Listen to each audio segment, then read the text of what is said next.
Got a new, we've got some new copy for Trident garage doors because Trident Access Services, that is. Because I got an email, a real live email from a real live listener named Tyler. He said, had Trident come over due to my garage door sticking. That's what they'll do. I emailed them Thursday afternoon. They're at the house by 10 a.m. the next morning. Replaced the bearings, serviced the entire setup, bada boom, bada bing. Done in less than an hour. Texted me while I was on a work call on the progress with photos. Super nice, well-priced, 10 of 10, would recommend. txtrident.com. 817-512-1212. Have them come on out now and check on everything at your house in the garage door space. You don't know how to fix that stuff yourself. It's getting warmer. You're probably going to be out there messing around, maybe lifting weights, running a bio lab, whatever manly stuff you do out of your garage. You want that door taken care of. You're projecting. And Jeremy and the boys out at txtrident.com, Texas Trident Access Services, can handle it. It's txtrident.com.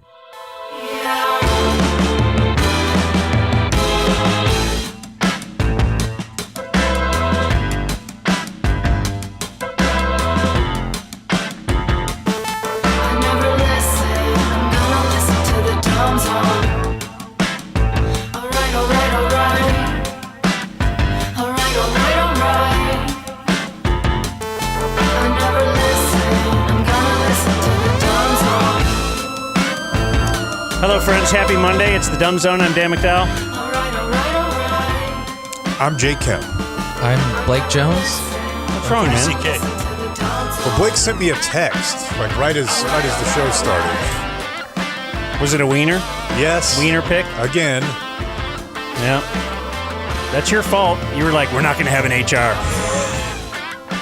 Blake was like, really? You reap what you sow. Holy crap. In this case, I'm sowing peen. Anyway, welcome to our DFW-based podcast. We are downtown DFW. That doesn't make sense. We're in downtown Dallas at the Fox 4 building. What this particular room is, it's unique. It's the Game Day Men's Health Studio. This studio, just like Game Day itself, will power you up. Man, I had a game day fueled weekend. I can't imagine living life, the hectic suburban dad sports life, and not wanting to ram your car into an embankment without the life steroids available to you at Game Day Men's Health and their 12 area locations. For real, I feel fantastic, and they're a big part of that. GameDay.dumbzone.com. The Denton location is our Game Day location of the day. Wow. If you were wondering, which one do they want to highlight today? The Denton location. It's in Denton. Hit them up. Which is in DFW as well. So thank you, GameDay.dumbzone.com. Why hasn't the Mid-Cities tried to glom onto downtown DFW? Well, because Arlington would certainly lay claim to that, right? Like it is the middle of DFW. Yeah. Like No. this is the greatest spot you could live, Hearst. I kind of feel like the heartbeat. Yeah. No, you Close guys to the airport? You're showing your northern bias a little bit, Tongans? though. Because I feel like Arlington is more centric. Because it ties the South and the North together. I mean, they more. say that. Whereas, And that's what Uncle Gary would always say. We went to Arlington. Oh, Yeah. this is the middle. I don't know. And then you look at the map. I don't know if it's exactly the middle. And also, like, you can't escape the history of downtown Arlington with the World Series parade that everyone remembers, iconic. The Guinness Museum. All of the wax. That's Grand Prairie. Oh, Guinness is... What's the difference? yeah. Anyway, on this week's programs, we need to, we'll do the regular stuff, and then Friday, it's opening day. What time are we doing the program Friday from the bus in Lot D? Let's start at 11.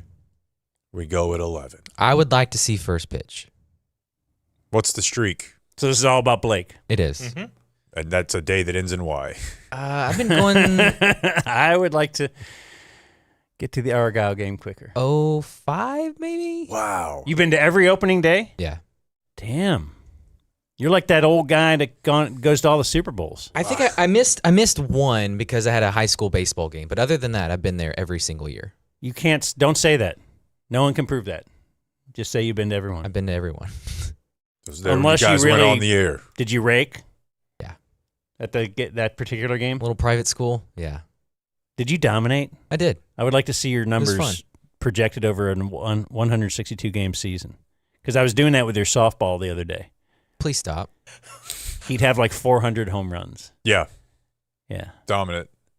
Actually, I haven't looked at your stats lately. Blake's high school sports career allows me to dream about and convince myself what could have been, even though I know he's a far superior athlete to anything I ever was. Just go to a smaller school. Yeah, you would have wrecked in Christian League. I did have some buddies who were not that far away from me, who just by being big and not downsy, were like pretty productive at tap schools. No, this was common. If we had a dominant athlete who was like a sophomore, they would go to Wiley or Saxe and then be back by senior year because they were just average at public school. Yeah. No, I remember this when we went to the Liberty Christian game and Jubb was walking up with us, Mr. Argyle himself. Yep. And he's like, no, it's cool. It's, if you washed out of a real football school, I guess you pay to play here. No, it's cool. That's cute. So, yeah, that's Friday. Elsewhere in the week, I don't know if there's any real reason to listen. Well, Friday, do we have any sort of action confirmed? Jim Knox will. We not want to promote Jim Knox? No, I do. I just didn't know you've been the liaison. I have texted with Jim Knox. Okay. Which I think the kids today would say I talked to him. Mm-hmm. We didn't talk. Yeah, it's not. I don't know that that's worth fighting over quite as much. Is that like reading a book? Yeah, I don't know that it's quite worth fighting. I think talking and texting is not nearly the same thing. I know, but I think now you just have to move the burden of proof to the other side and either say I talked to him or we talked on the phone. To indicate phone now is because it's the less common thing. I think saying you texted with somebody just sounds weird. You sound like a robot, don't you? Mm-hmm. Ooh, speaking of that, I'm contemplating a new world with the fly-by-night roofing companies that aren't as good as Qualis. Sure, they will. I'm getting a text a day. Hey, it's Anna from Roof. It doesn't even say a company name. Yeah, and I've been told it's because I think that's some illegal farming what they're doing there, and so my new move is going to be dick pic. No, send me a photo so I can prove you're not a robot. Oh. Just so I can get ladies' pictures. That's really good, dude. Of AI women. You don't know that. I think that's real. I think Anna's real. The AI, not AI, but the scam, the phishing scams. I think they're really smart at using like hot names to get me to want to click on it. It'll be like Brenda Martinez, and I'm like, whoa, what is that? What's your background? Yeah. What do we got going on there? Sort of United Nations. Yeah, like just stuff that's just common, not hooker names, right? Not too much, but it's just enough to let you know that they're probably also unhappy in their marriage that's going nowhere. So this could use a little something. This will become the name. Our algorithm at some point where they'll be personalized. So here in a couple of years, Dan will start getting very Indian names. Right. Yes. And he'll be very interested at that point. Yeah, that will be great. I'll take this Senate survey, Sandeep. That's probably I love a dude's politics. name. I think that's a dude's name. I don't know enough. Me neither. Names from the it's the totally region. gonna fall for a gift card scam because it's a hot Indian lady on the phone. You could see it. Absolutely. I ran into my lady this weekend. Had to go to the dirtiest gas station that exists in DFW, and she was very happy to see me. Cody Alexander, he will be on the show today. He is a Cowboy guy, pretty much internet football guy, match quarters. He's got a Substack, and he'll be on to talk Cowboys with us in about 20 minutes or so. Before then, we could do a weekend check. Real quick, while you're laying out the week, we Go do on. have another guest tomorrow. Who? I don't even know. Blake Still booked working on time. Yeah, but just to get excited about the week, Blake booked the MVP determined by me. Oh, TJ Houshmandzadeh? No, other Hoosh. Blake texted us this weekend. We got Hoosh for Tuesday. I'm like, I was too embarrassed to text back. That was really for Jake. I didn't know who that was, but we've had him on before, yeah. Yeah, the quarterback of Team USA flag football up there. They worked over the NFL players in Tom Brady's tournament. Yeah, that'll be cool to talk to him again. Because talking to him I wasn't quite positive, but now we're quite positive. He might get to meet RG3. He's better than Tom Brady. That's right. Anywho, checking on that weekend. Check in on the weekend, brought to us by Flooring Direct, DFW, Dan, the Flooring Direct man. I've known him ever since he was Dan, the Dish Direct man. Long time ago. Good dude. And they want to help you out by bringing the store to you. Directly to you. Convenience. They will bring different little floor samples. It's awesome. You could go to their showroom, but it's not necessary. But they are in DFW. That's an important thing. A lot of these big companies are just, what is it, PE? Yeah, they're getting rolled up. Purchased by private equity. Yeah. Not Flooring Direct, man. They're here for you. Not enough companies offer you could do it in your underwear. You'll hear it every now and then. But Flooring Direct, I mean, they're going to come out there, try it from your underwear. FlooringDirectDFW.com/DZ. You could do that in your underwear. Schedule that free estimate. They come out. They bring the floors to you. They got great financing options. You could get your entire flooring project right now for less than $200 a month. Hit up Dan's man, Dan, FlooringDirectDFW.com/DZ. Get you some floors. Oh, yeah, that's right. I forgot. Sorry. Forgot about this part of it. So Stop yelling at me. The thousands of people listening. Our clothes are the nicest. We got the best prices. Flooring Direct. You know how people go to see DJs and people who don't really get it, and probably some who do, say, guys up there pressing a button. Mm-hmm. Not Dan. Dan's live mixing. He's on That's the right. ones and twos every day. I'm girl talk. No doubt. Weekend check. One thing I did is I ended up opening a sardine can with a fork. Very messy endeavor. What? Anybody else eat sardines? It's got the top thing that you Is it pull like it cat up. food? Yeah, it's like cat food, but if that little pop top pops off, then what do? There's no way. You can't use a can opener because the can opener.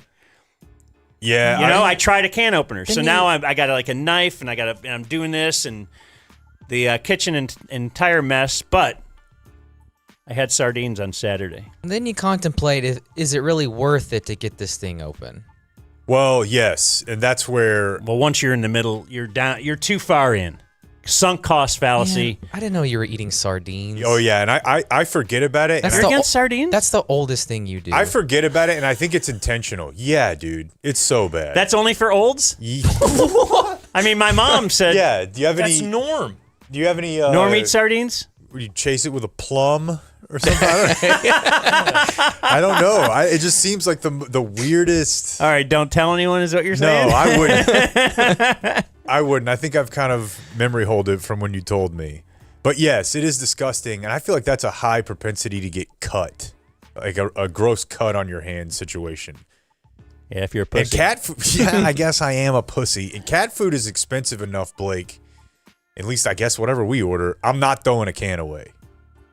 So I'm getting it open with a knife. If it's for a cat, yeah, but Well, if it's for a cat as high tone as Jake's. No doubt. yeah.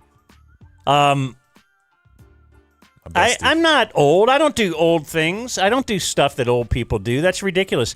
So I was at the mall. Mm-hmm. Was your fanny pack in the front or the back? Did you go to walk? What do you think he did? I went to make a phone call. It was cold on Saturday. Oh, yeah. So I have to call my mom. I wanted to walk. And yeah, so I drove to the mall. And I thought, why not grab a piece of Sbarro while I'm there? Dude, a tour of Italy. Did I miss this? Did you dump Lowe's and Home Depot?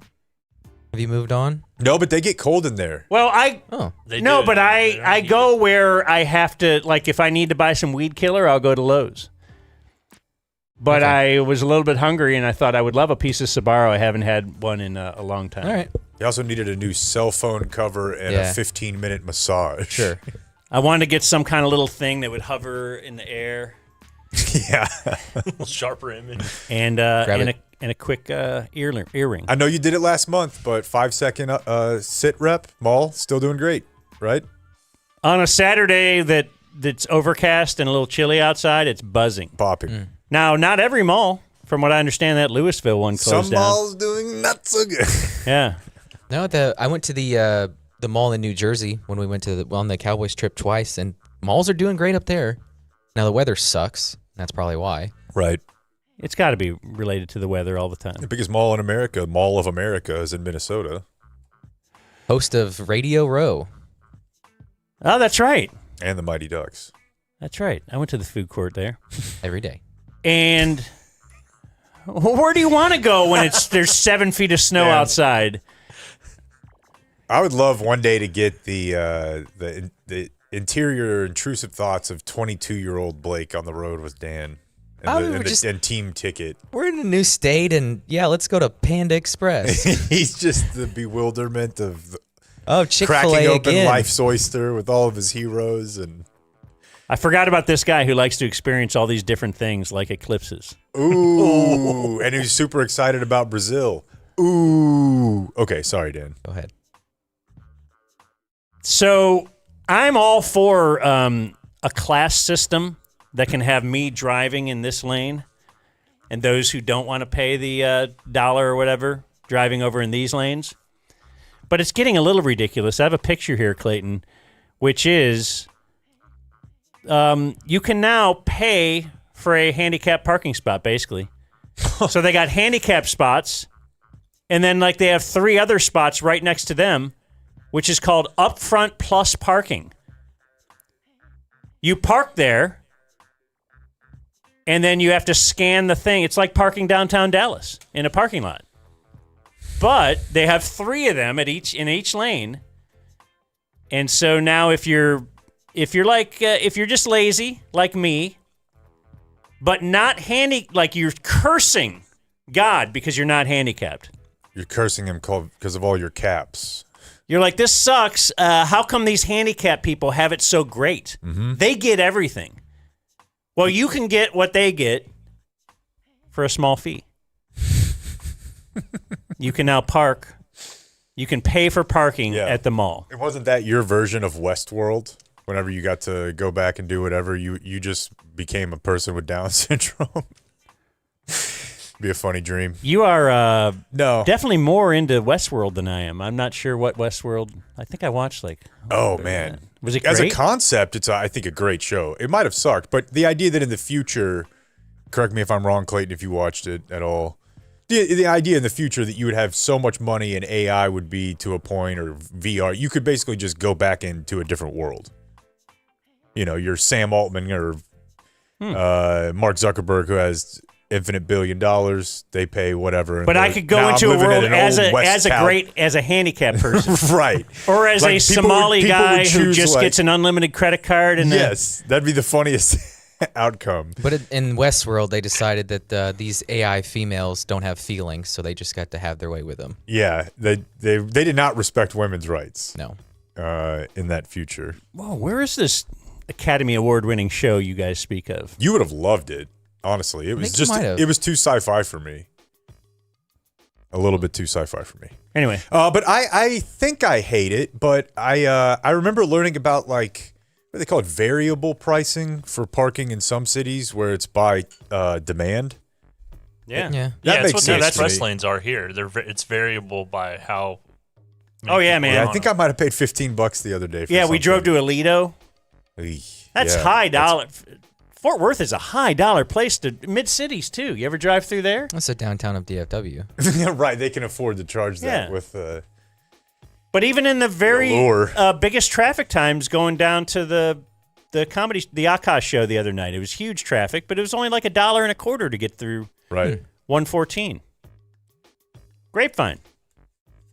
$1.25 at a time. And your mom's doing okay? Yeah, she's she's there. I'll let you know if she's not. Okay. Because everybody will ask me. That's the way people ask me about stuff. Is Jake doing okay? I don't know. Yeah. If he's not, you'll be hearing about it. There you go. Otherwise, everything's fine. I can go pretty quick. I took Brooks to swim lesson Sunday morning, and a certain 7-foot-tall basketball player who won a championship for Dallas was at the same club we were at. And I couldn't figure out how to relay to Brooks how important this guy was. So I looked him up because we are squarely in a Space Jam phase. I said, this guy right here, his name is Dirk. He beat Michael Jordan 3 times in the NBA. I didn't know that. Dirk beat MJ. He was 3-0 against Michael Jordan. That's crazy. And that's what hit home to Brooks. Wow, he's better than Michael Jordan. Yeah, that is crazy. So he was on the Wizards, obviously. Yeah. Yeah, late career. Doesn't matter. But still. Doesn't matter because you can't yet tell him. I mean, to me, that is HBO's next real series. You know, they tell all these great stories. They need to tell the story of going through the Trailblazers, the Young Thunder, the Lakers with Pau and Kobe, and the Big Three. The greatest sports triumph in modern history. I feel like the NBA community smiles upon that better as we get further away from it. I see like younger kids now being like, what the And think of how good KD, yeah, Russ, and Harden. Kobe was in the finals the year before. Yeah, he was priming. Oklahoma City would be in the finals the next year. And, of course, LeBron is LeBron. And would beat them in that finals. They were in the finals all the time. Yeah. So, yeah. Incredible run. I can't tell if this is like my girlfriend drove a white car, so all I see is white cars. But I saw this across my timeline a couple weeks ago that we wear our AirPods the wrong way. Yeah. They were originally designed to like flip into the top of your ear. Do you have one to show us or anything? I don't have AirPods or yeah. So I came away thinking that was just a matter of fact. Nice. I thought it was kind of a joke just to see if I'm an idiot and then I would try it, but I saw someone doing it. Okay, you're saying that's the usual AirPod. That's the normal. That's the AirPod. Down, and then you Right. flip it up in your ear, and it sits in your ear canal or whatever. Like that, or supposedly. Those are the old ones. Wouldn't it need more of a? It would need a curve. Who told you this? To hook right there, right? The same person who just told saw me it to go on- get all that gas that one time. Yeah, similar. To fuel But then up I his saw car. somebody doing it. okay, that means they're also a moron who Okay. heard that. It works with pretty the sure. pros because the pros have a shorter stem. Because I have the AirPod Pros, Good. and You can tuck tuck them them Pros up. are Yeah. the You nicest. just We tuck got the best prices at Tuck it. Flooring Direct. No, that's I could see it. My problem with the AirPod has always been just that it looks like cum. It's Ben Stiller, right? Yeah, it just something about Mary. If that movie had never existed, I never would have thought, boy, everyone looks like they've got a little dangle of spermatozoon, spermatozoa. What did we learn? Yeah. So then you all of a sudden get hungry. Right? Yeah. Keep trying to eat my friend's ears. It's a problem. So I told you guys that I filled in pitching last Tuesday for my nephew's 8 and under team. Had a blast. But I'm not a coach. And I don't want to be. I don't know any of these kids. I just know my nephew. But it took until this weekend to where I'm kind of coaching. Because I was out there Saturday. You had another game. They play 2 games a week? They played on Tuesday. They played on Saturday. How old are they? We practiced last night. You have to practice? Of And course you do. I'm running that damn thing. How far away is this from your house? Not far. 5 minutes. Okay. Well, that's take the boy. You know how like Yes. Let him get we're in involved. meetings with sales or whatever it is, and I'm always like, hey, don't put more on Blake's plate, please. He's already got enough. Like, I'm your biggest. You don't even understand. You don't. You should go know. back through those meeting recaps. I'm your defender. I'm the only one who defends you. Yeah. Jake's like, whatever, he can handle it. And I'm like, That's not that I'm far like, off. no, like, let's not everybody run to Blake when he's ours. He's our little thing. If we need something done, we go to Blake. But he just keeps adding shit on his own plate. I keep Like- getting asked. I had a free Tuesday. I sort of had a free Saturday. I mean, it comes with, hey, you got to watch my 7-month-old. Man, I know so many people who get asked all sorts of things, including for money by homeless people all the time. And most of them don't run it for a year. That's the root of my problem. And I love it. I respect you.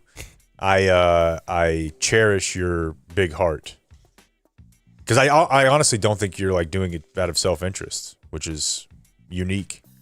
But so you hit something there. Your son was out there and it made you realize I'm going to be a Todd Marinovich.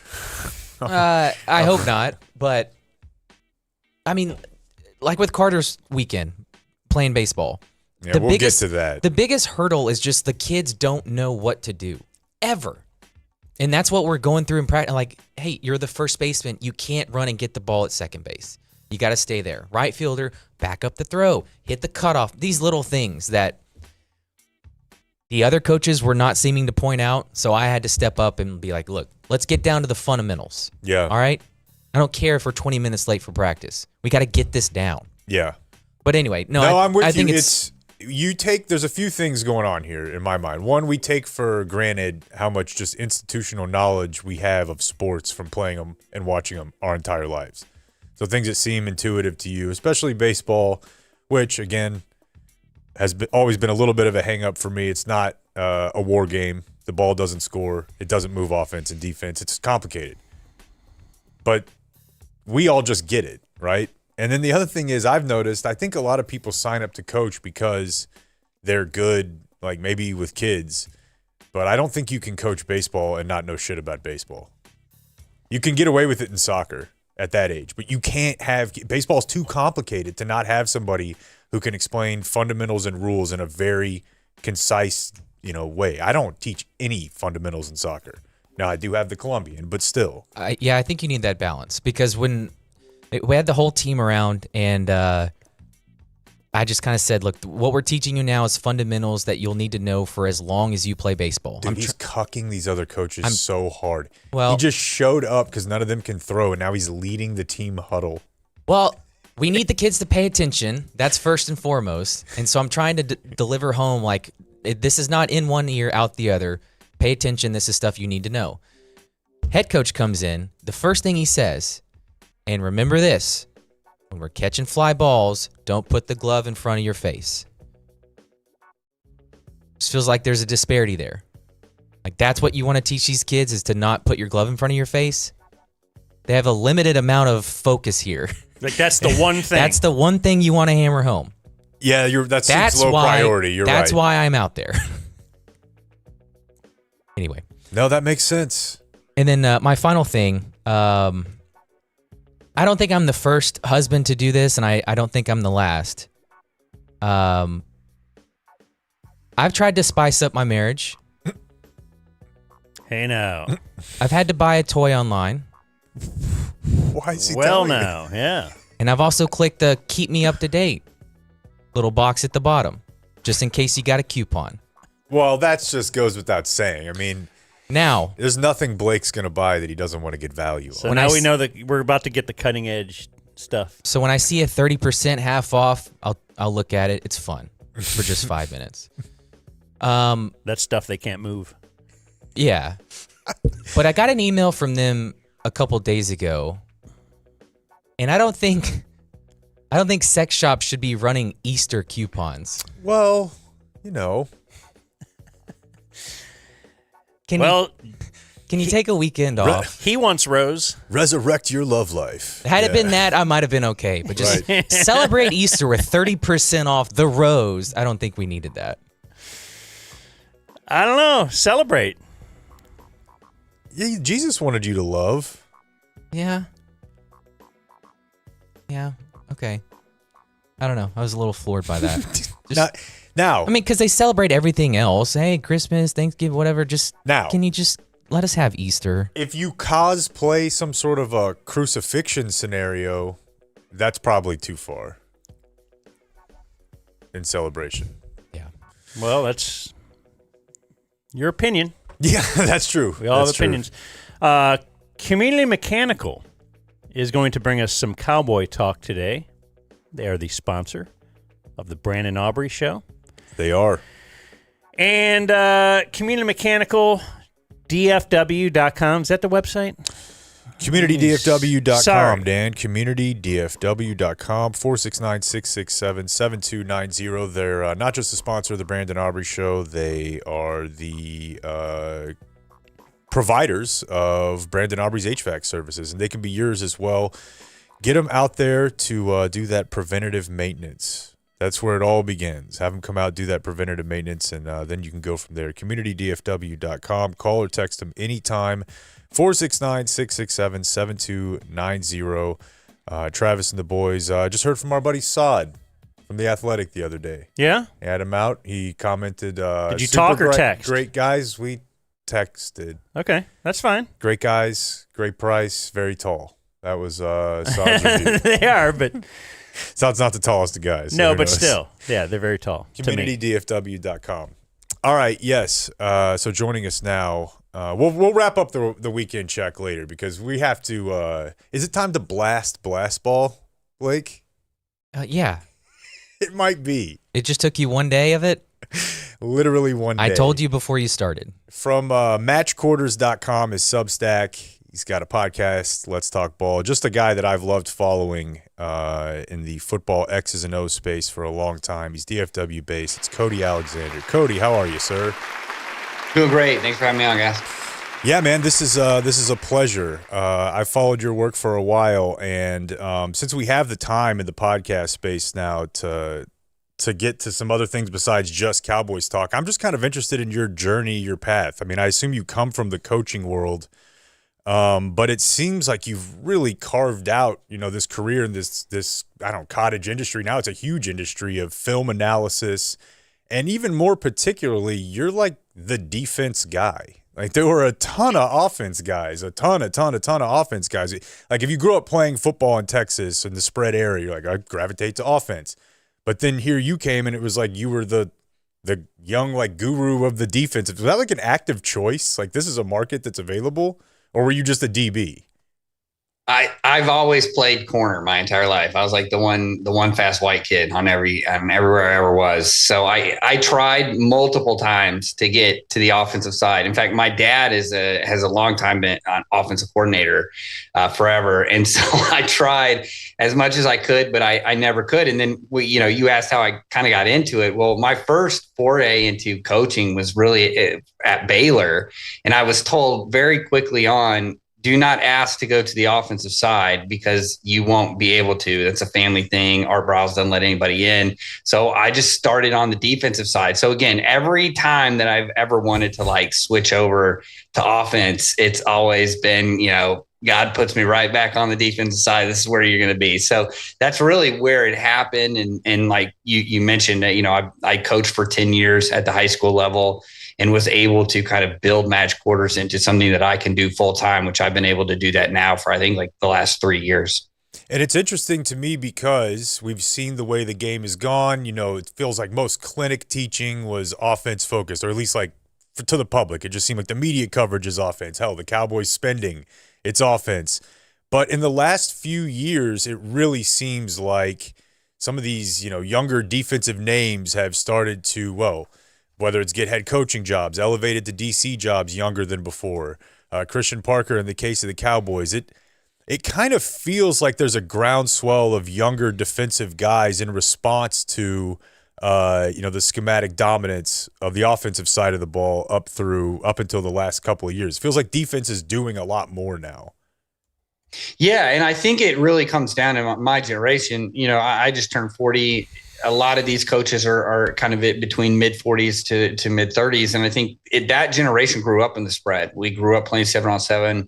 I don't know a time of football where I didn't play 7. And I'm from Kansas City. And so even then we were playing 7-on-7 in the summer, all summer. So, quarterbacks, air raid, all of these kind of the spread.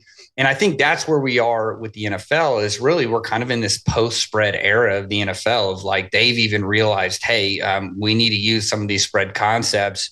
We need to be attacking space. How can we create matchups? And then defenses on the flip side, I think too, just coming from, again, my generation being curious about what's going on. I want answers to things, kind of that explosion with the internet and really just having the ability to look up different things. You have resources at your hand. You have answers at your hand. I think communication, especially in my generation, is a lot less closed off. I mean, defensive coordinators just in general, typically, like you mentioned, they're very old. They don't want to talk to anybody. They don't want their film out there. They don't want anybody. And at the end of the day, like now, I can go on NFL Pro and watch everybody's all 22. I can, TV copies now are getting better and they're moving the camera back. I can see the whole entire field and your safety rotation. So you're not hiding anything anymore, especially at the NFL level. And I think that's part of the reason why you've seen such a defensive explosion, and primarily from kind of that my generation. Boy, hearing you talk too, that's why you should have defensive guys on an offensive staff. This is what I've always just thought. Just that this was your whole game. Like, the defense. So put you over on offense. Let Art Briles say, come on, we can get one non-family member in there because he Yeah, no, it's a great what point. to attack. My thing as like someone who played at a very, very low level, is just that I think it's probably because those guys can't teach technique, right? You're worried that if you're a guy who's drill all the time in defensive technique and you work with corners, like you're not going to be a ton of help on the. I mean, I guess like you could consult more, but that probably happens, right? There's communication. That's right. Between the two rooms, but yeah. And I want to talk about the Cowboys a little bit here because just my path with the game, we're the exact same age. And I feel like when defenses responded to both pattern matching, split field coverages, when things started to change more after the snap is when I got off the bus, X's and O's wise. And then the Cowboys and it was fine for me, honestly, because the Cowboys kept hiring extremely boring back-end defensive coordinator. So I cover the team. I write for them. I'm like, almost everything they run, I understand because it's all anybody's been running for 20 years. And I never really had to learn anything. And I've heard you talk about how the firing of Matt Eberflus and moving on is sort of closing the book on an era. And, the Cowboys had played the very vanilla style, like that's over. Can you talk a little bit about like what that system was, what we're moving away from? And then a little bit, I guess, as we get into Christian Parker about how he's different. Yeah. So you've had pretty much that 4 down front that's been primarily there. And then it's been very nickel based. So you still have a nickel, but it's a coverage mentality. I think with Quinn, it was everything wanted to be cover 1. Your changeup was Tampa 2. Those two kind of marry together. Then even with Zimmer didn't do any coverage disguise. So, yeah, he was running more coverages, but when it was a too high shell and the safeties were even, like you knew the depth. Okay, if they're at this level, I know it's quarters. If they're a little deeper, I know it's cover 2, or if the corners are rolled up. So for quarterbacks to look out, it wasn't very hard to figure out, the safety is down. I know they're in cover 3. So Eberflus then is kind of the last bastion of the Tampa 2 defensive guys, like the old school Tampa 2 defensive guys. He was very much of just a zone cover 3. So what you did was you went from Quinn, who was all cover 1, to Eberflus, who was all kind of cover 3, but the front structures never changed. Everybody knew where everybody was going to be. Hiring Christian Parker is you basically have somebody who is coming directly from the vein of kind of the 2 high revolution that we saw in 2020 when Vic Fangio and Brandon Staley, who, by the way, Brandon Staley coached for Vic Fangio forever, just said, screw it. We're running everything from 2 high. That doesn't mean we're running cover 2. That doesn't mean we're running quarters, but everything pre-snap is going to look the same. And so that's really where that evolution is. That's why I made that statement of it's really kind of an ending of an era that they're pivoting more towards kind of modernizing that defensive scheme in Dallas. Yeah, you say it's the Pete Carroll era? Yeah, the Pete Carroll, really, you could argue that Pete Carroll did more to hurt defenses in the last generation than anybody else, just because everybody was trying to manufacture that Legion of Boom and that cover 3 structure where everything looked and was cover 3, and there just wasn't those adjustments or those backstops or anything. It was so player centric that a lot of teams tried to do it and they just couldn't get the same production. So even though you say Dallas has been kind of doing the same thing for a long, long time, since Parcells? It does seem like they do have a remarkable amount of philosophy shifts, though. Is that just me I'm not as defensively inside as you guys perhaps are, but because it does seem like when they hire new defensive coordinators, well, now we'll let them, okay, he likes Taco Charlton. We'll go after, it just feels remarkable for a team that has had the same GM for 30 years to seemingly kind of not really have one way of doing things. Well, I do think, to your point about player selection, I think different coaches want different types of players. And so I think what you've seen is the structure has not changed, but maybe the players that they're looking for, they typically want. Quinn, one of the big issues for the past couple of years has always been there's no nose in the middle of the field, right? The run defense has been absolutely terrible. And as the linebacking core kind of got pared down through just attrition and kind of health and retirement or moving on, that you don't have any kind of middle ground in there. You don't have any nose. So then everything's on the linebackers. Well, when your linebackers are light in the shorts too, that doesn't really help you. So they kind of went the opposite direction with Quinn, of where everybody's going to be light. We're going to really focus and double down on man coverage. And so what would happen is that a team like the Arizona Cardinals will be able to rush for like 200 yards in you. You're like, how the hell did that happen? It's like, well, they got in 12 personnel and they just pounded the rock.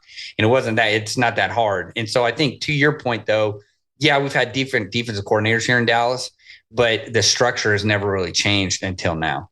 The philosophy they have seemed to have was they aren't going to spend money on interior defensive linemen, right?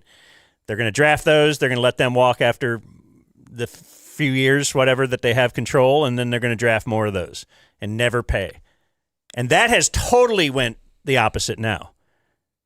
And it's all – I don't think it was their plan, but I think it became their plan after – Micah laid on the sideline. And the only thing I would say to that, and he and I have this debate sometimes, I'm a Cowboy fan, but I think that certainly they didn't want to trade Micah. But I also think that getting smacked by Green Bay and San Francisco in the manner that they did twice with Micah available certainly was in Jerry's mind of like, this might not be the way to skin this cat. I mean, they were allocating high draft picks on that, trying to fix that. Yes, but at some point, they're not ever paying money. No, and I don't think they wanted to trade him, so it's probably a moot point. But they did say something in that press conference, Cody. Steven, occasionally I feel like the Cowboys do illuminate like some sort of a plan or elucidate it. We should give him credit. He said, I think it's easier to scheme up pressure than it is scheming up stopping the run. And I've always thought that. And now they've sort of mirrored that with their personnel. They've thrown some resources inside, and now we can talk about the thing I really want to talk to you about. And that is safeties, because that's the other thing that it's not something that they've ever invested in at all. Jalen Thompson, a mid or a replacement level starter, walks in and becomes the highest paid safety they've, I think, ever had, even adjusted for the cap. So they got 12 and 20. There's so many of these guys available now. My question to you, are we putting different athletes at safety now and we're funneling guys who can be playmakers to safety now more? Are we just realizing the importance of it more? Because I've always thought that was a super important position. What is happening here? It feels like we're getting more play from that position. Well, you're in an add value league now. I think we're starting to see this at every position that kind of has been kind of thrown to the side, right? Running back. Hey, we all want to have a Christian McCaffrey type, right? Got to be a Bijan Robinson. I need a guy that can catch the ball out of the backfield. I need a guy that can also be able to run the ball. I think that you see this at linebacker, which is lost and forgotten. But hey, if we have a Fred Warner, we probably need to pay him because he cancels a lot of problems inside the box, but then also in the coverage aspect. I think safety is kind of in that same mold of, hey, we've got to have add value. If you play from depth and you play from a too high shell, one, you need to be a little bit better of an athlete. There's a little bit more of a coverage mentality on it. These guys are not just coming out of like, you're a box safety, you're a post safety. Actually, you could argue that we have not seen a true post safety, kind of in a while, because a lot of these guys are being asked to play from the hash or near the box, or, hey, I'm working down. So I think it's just really where we are in the game. This class happens to be super deep at the safety level and pretty diverse. And even at the top end, I mean, the top 3 safeties, Downs, McNeil, Warren, and Thieneman, depending on who you talk to, they could be a nickel or they could be a hash safety. And I think that's kind of where we're at. And the problem that you find, and this is just football brain in general, is that when you don't have a plan for a guy, a lot of GMs don't like it when a coach doesn't have a plan. They don't want to get a guy, a hybrid guy, put him on a roster, and then we have an Isaiah Simmons situation where we have no idea what the hell to do with him, or Xavier Collins, which just the Arizona tends to be where they land, but we don't know what to do with them. Right. So, we're just going to, maybe we'll start him here. Maybe we won't. What I found just in coaching in general is that you don't want to move a guy around, put him in some place, fix it. And then if he can't work there, then you move him down. It's always easier to move down than it is to move back. That's interesting. I was going to ask you about that because Micah was able to really pull off something special with Dan Quinn here in his first couple years, with 200 pass rush snaps in all of college. And you just look at his alignment chart from his rookie year. It's insane how much they were able to do that. As a former coach, is the reason that we can't just hybrid everyone? It's just too much mental. It's just too much on them to have to be thinking about multiple positions like that. Like you're saying, it's better to put a guy in a spot and play him there. My thought would be if everybody could play multiple spots, you could be more diverse schematically. Like what is that, just the trade-off of any risk reward type thing?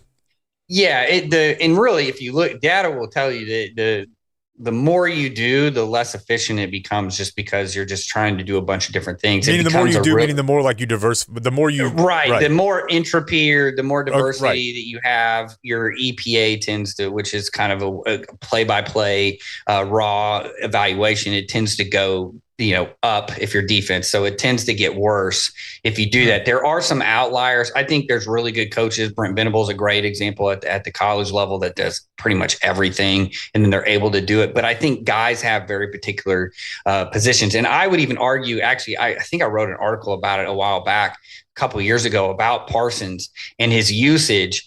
There was always an argument, and he played so much better from the edge than he did at linebacker. And yes, he can do it, but it's that argument of just because you can doesn't mean you need to. And so they would basically move him back. He would be completely lost in coverage. He wasn't great tracking the run. Awesome as a blitzer. So then every time you move him back, by the time, what was it, like year 3, by the time they basically were just leaving him at edge, and then on third down, they would just move him back just to blitz him on a guard, right? Instead of lining him up inside, because he's not that big. So you don't want to just kick him inside and get washed.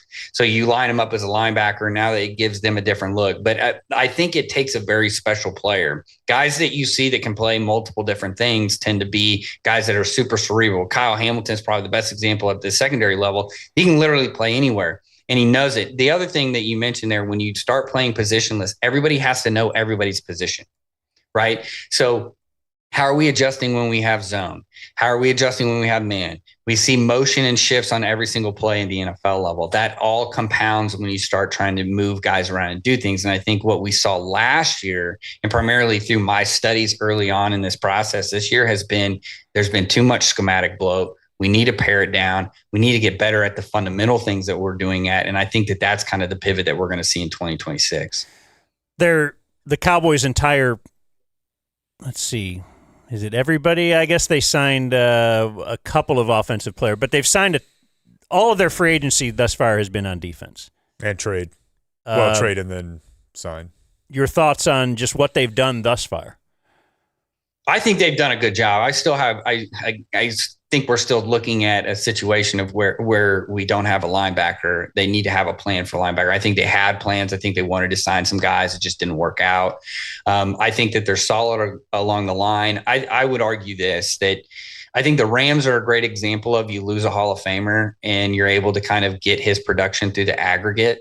I think that that's really where the Cowboys are trying with Micah is like, hey, we lost this premier player that's going to be an engine for us in pressure, but I think we can get it through the aggregate by getting the right guys in the front. I think secondary wise, Ravel will be interesting this year. He's got to kind of show that he can play in that second year. It will be interesting to me too, just to see kind of, you're not changing anything at the corner room, but can these guys now produce? But I think what you've seen is they have a clear path and they have clear expectations for what they want to be. I think the only hole, I think you guys are going to like Jalen Thompson a little bit more.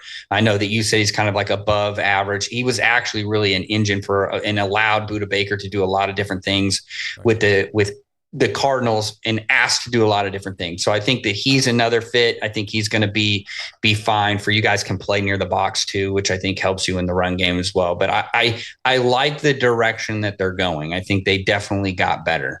So that would indicate the draft probably has to focus on linebacker. Linebacker and safety. I think you need that. Okay. Yeah, and because they still got to figure out what they want to do at the nickel position. And I think that unless you're going to play a 5-man front, it's going to be really difficult for you to have a coverage first nickel. And by that, I mean a guy that's 180 pounds. I think you look at some of the issues that happen for the Patriots when you have Jones is great, and if he gets his hand on the ball, it's going to be a big play, but you don't want him fitting the box. Whereas you look across, you have Eamon Worry, who's at 220 pounds, and they can live in nickel, meaning that you have no schematic advantage, whether you're in 12 personnel with 2 tight ends or you're in 11 personnel with 1 tight end.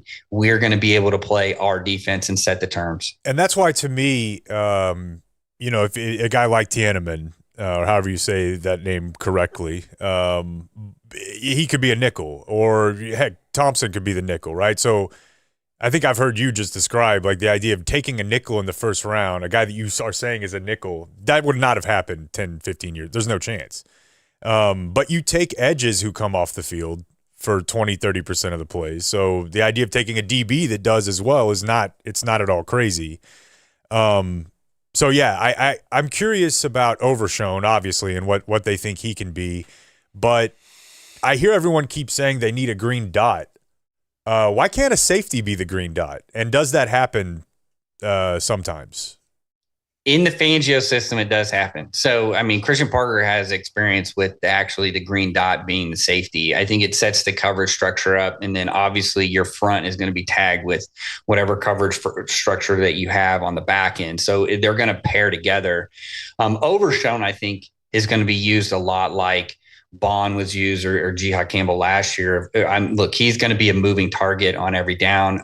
Parker mentioned it in his presser and everybody kind of blew up. It was like even in odd spacing, he kind of used coach speak.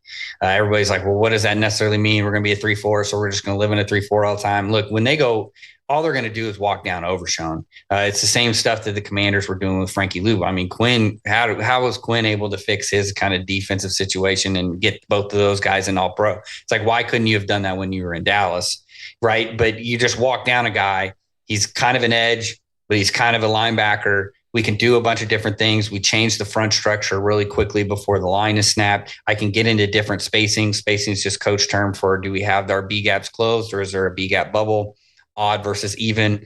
And what it does is now it kind of enhances what we can do. We can use a little bit more looks, but you still have to have a guy. I think also too, having a guy like Overshown, if he's going to produce, you really just need somebody who can live in the A gap. So you're not looking for necessarily a dynamic player. You're just looking for somebody that can really hold down in the box and really be solid through the middle. Then that enhances Overshown in his ability to move around, whether it's coverage, whether it's blitzing, or whether it's kind of being dynamic in those ways. A couple of other quick scheme ones here. I get frustrated. I understand things just enough to get frustrated when I see them covered a certain way, but not enough to understand them. So like Osa gets traded. And, there's a lot of reports locally that, hey, at the Combine, Osa's agent was let it be known he's not really feeling this system. And in my mind, I'm like, well, okay, first of all, you mentioned the 5-man front, but to me, I don't see why Osa couldn't just be like basically an end now, like a wide 5, and why that why that would be a bad thing for him. Like, I don't know why he had to go. He's a good player on a bad defense.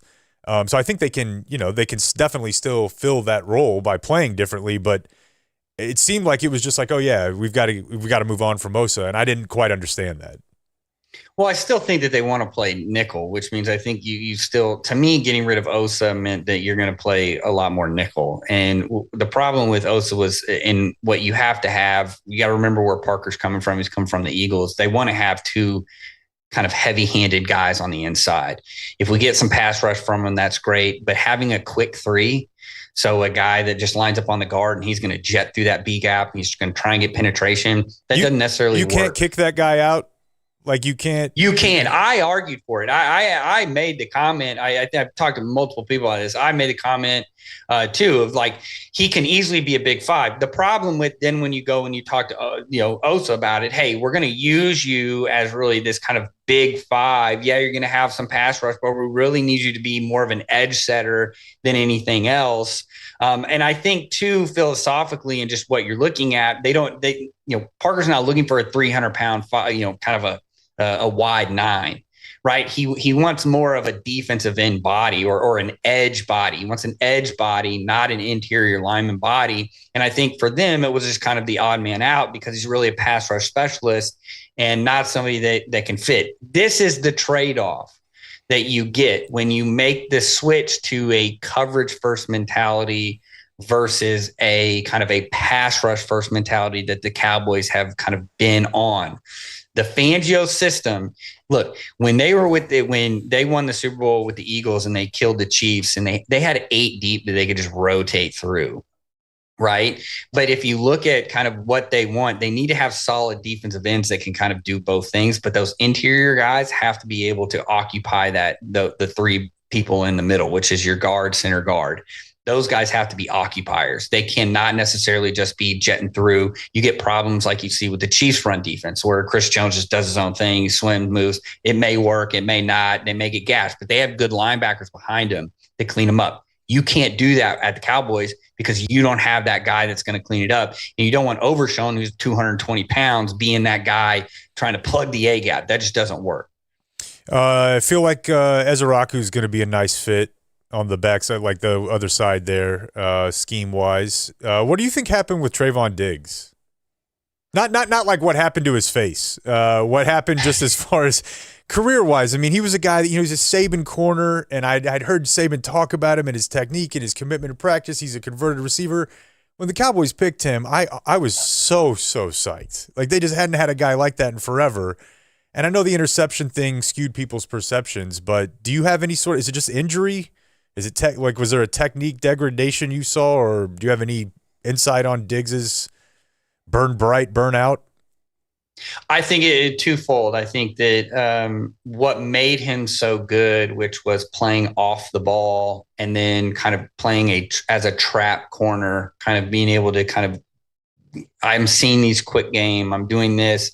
That aggressiveness ended up getting him into trouble a lot more. I mean, the one year that he had the most picks, a lot of people were also quick to point out he gave also up like the most yards, right? So it's like you were basically like a home run hitter that also strikes out. So you either get a home run or you strike out. I think too, when you play that and you're really relying on your traits, your physical traits, when you start racking up the injuries, especially the lower body injuries, it catches up to you. And I think, part of the problem was we saw this last year, the rehab and things like that. It just wasn't working out. And so when you are that kind of an aggressive corner, an aggressive top-down corner, that tends to get you into trouble as you get older. You kind of age out really, really quickly. General coaching philosophy. Can you tell I'm excited to talk to you? General coaching philosophy thing. I heard you talking about this is something we've talked about forever, but using the national championship as an example, Miami and Indiana essentially running the same defense.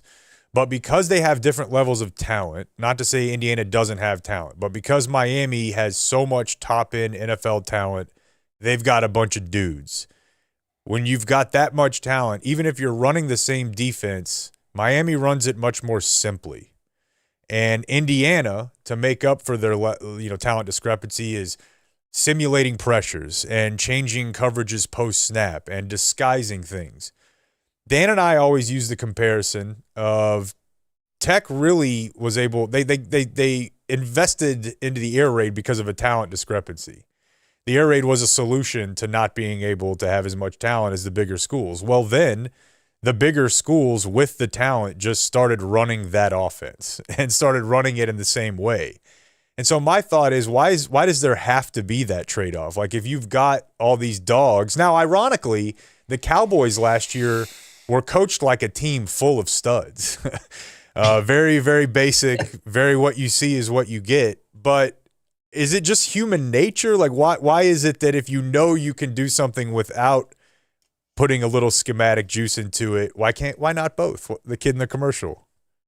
Well, I think you can do almost too much. The NFL is really interesting. I actually was doing some research on this morning, but the NFL does not stunt on rundowns. But which means they're not moving defensive linemen. But if you go to the college level, it's a big part of the game. Especially, you just mentioned it, Indiana. They stunt a ton. Why? They're kind of smaller on the defensive line. They're trying to mitigate some of the issues and trying to funnel things to certain areas in the box. What I have found is that you really need to do more if you're trying to create advantages or change the math for you. So it's not necessarily that you're getting less creative. It's just that those players are creative on their own, right? They're big and can move, right? So I don't necessarily, like Miami, I don't have to stunt, because one of the things that happens when you stunt is that it raises the success rate. So it becomes more feast or famine. So when I play really good teams, right, when I get into the college playoff, if I'm really stunt heavy and we're kind of simple with it, we can get caught. Whereas I don't necessarily need to do that. So again, it goes back to, I don't necessarily need to do it. But what you don't want to get in a situation where that, hey, we need answers, but we don't have the guys that are solving those problems on their own. So I think it's more players than it is plays than anything else. And I do think, like, Oklahoma's an outlier. I think Indiana a little bit is an outlier in and of itself, where you movement heavy. There's really NFL too. The talent differential is so small. I don't think people realize the difference between the Raiders and the Seahawks is not as far as you actually think it is.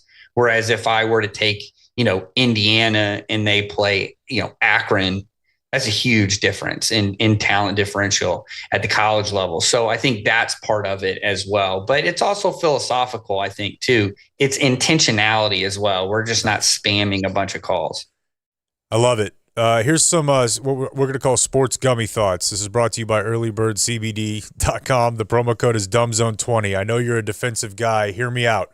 Flea flicker-based offense. So we're, speaking of spamming it, we're setting up the flea flicker every play. What do you think? Sometimes we're pitching it back. Sometimes we're not. Sometimes there's a lot of different stuff we can do with this.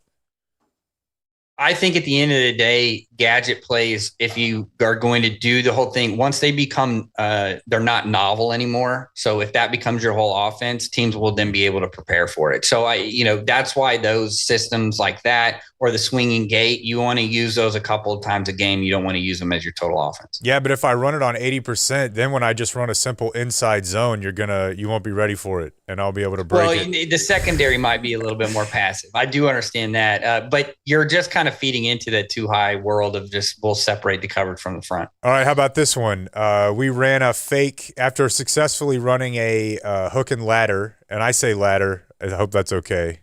I feel like I didn't hear lateral until I heard it in the media, but we executed one and then ran a fake after. The fake hook and ladder. What if we just based the whole offense there? There's a lot you could do with that. No, there is. And I think the lower levels, especially you have that. I think where you get into trouble with plays like that, again, on a consistent basis, is at the higher levels or at a better coaching teams are going to be where they're supposed to be. And so they're going to have a plan in action of being able to fit both of those at the simultaneous. But no, I do think that those, you have a movement-based offense, I think is really good just because you have a lot of parts. You have guys that are going to have to guess where the ball is going to go. But I think what you'll find, and you'll get into trouble when teams are really, really disciplined. You see guys like Kellen Moore use the double pass more. And, it's like, speaking of flag, you see NFL quarterbacks now pump fake 3-4 yards down the line of scrimmage, past the line of scrimmage. It still works. Yeah. Like it still No, works. it does. Yeah. It's when I see Cody just reject your idea of the flea flicker based audit, I just want to let you know that one time somebody rejected Kevin Kelly's idea of never punting. Thank you. And of onside kicking every kickoff. Right. Even great minds, I'm sure, doubted him. Could you imagine? Because he did that at first because of a talent discrepancy. Right. Can you imagine if next year the Cowboys just started doing that? I can't, because I know that Bones was too much for Jerry, and that's why Bones is not here. And so, yeah, my last thing is you mentioned it earlier. So you grew up, you were a DB, and I assume you've always been white. So we all had black friends growing up that would get real excited for Michael Vick, get real excited for Randall Cunningham. I'm very much enjoying this era of my life, where I just get to root for the white DBs proliferating. I didn't see this coming. There's not since Jason Sehorn, right? Yeah, dude, that was the last one. Yeah, and there's these guys are dynamic, dude. Like the guy he's talking about from Oregon. If the Cowboys get him, you will love this dude. Just an absolute. He's like a bigger version of the honey badger, except he's a Caucasian. And yeah. Cody's helped usher in the era. So matchquarters.com. It's the best $9 of football content I'm buying every month. Go check out his stuff on YouTube. Check out the podcast. It's Cody Alexander. Thank you so much, man. Appreciate you. Yeah, appreciate it. Thank you.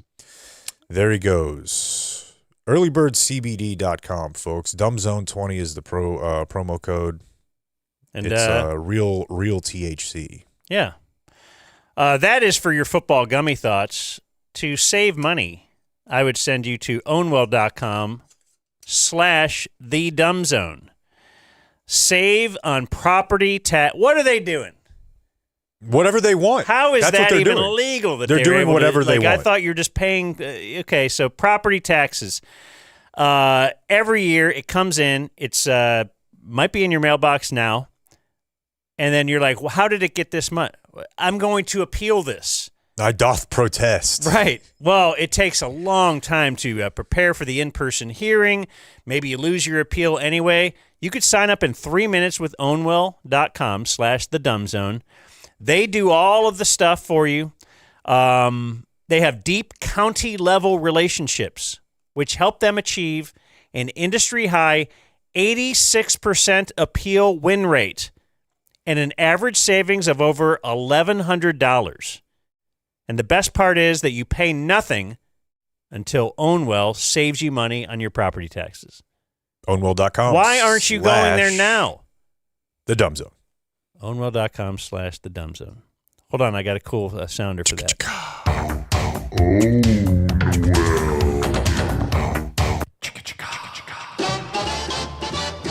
There's a couple other sports things we should get into, and then we'll get back to the weekend chat. We can spread it all out. Oh, yeah, I like that. We'll spread our legs. So I'm not going to start with the most exciting new sport, baseball.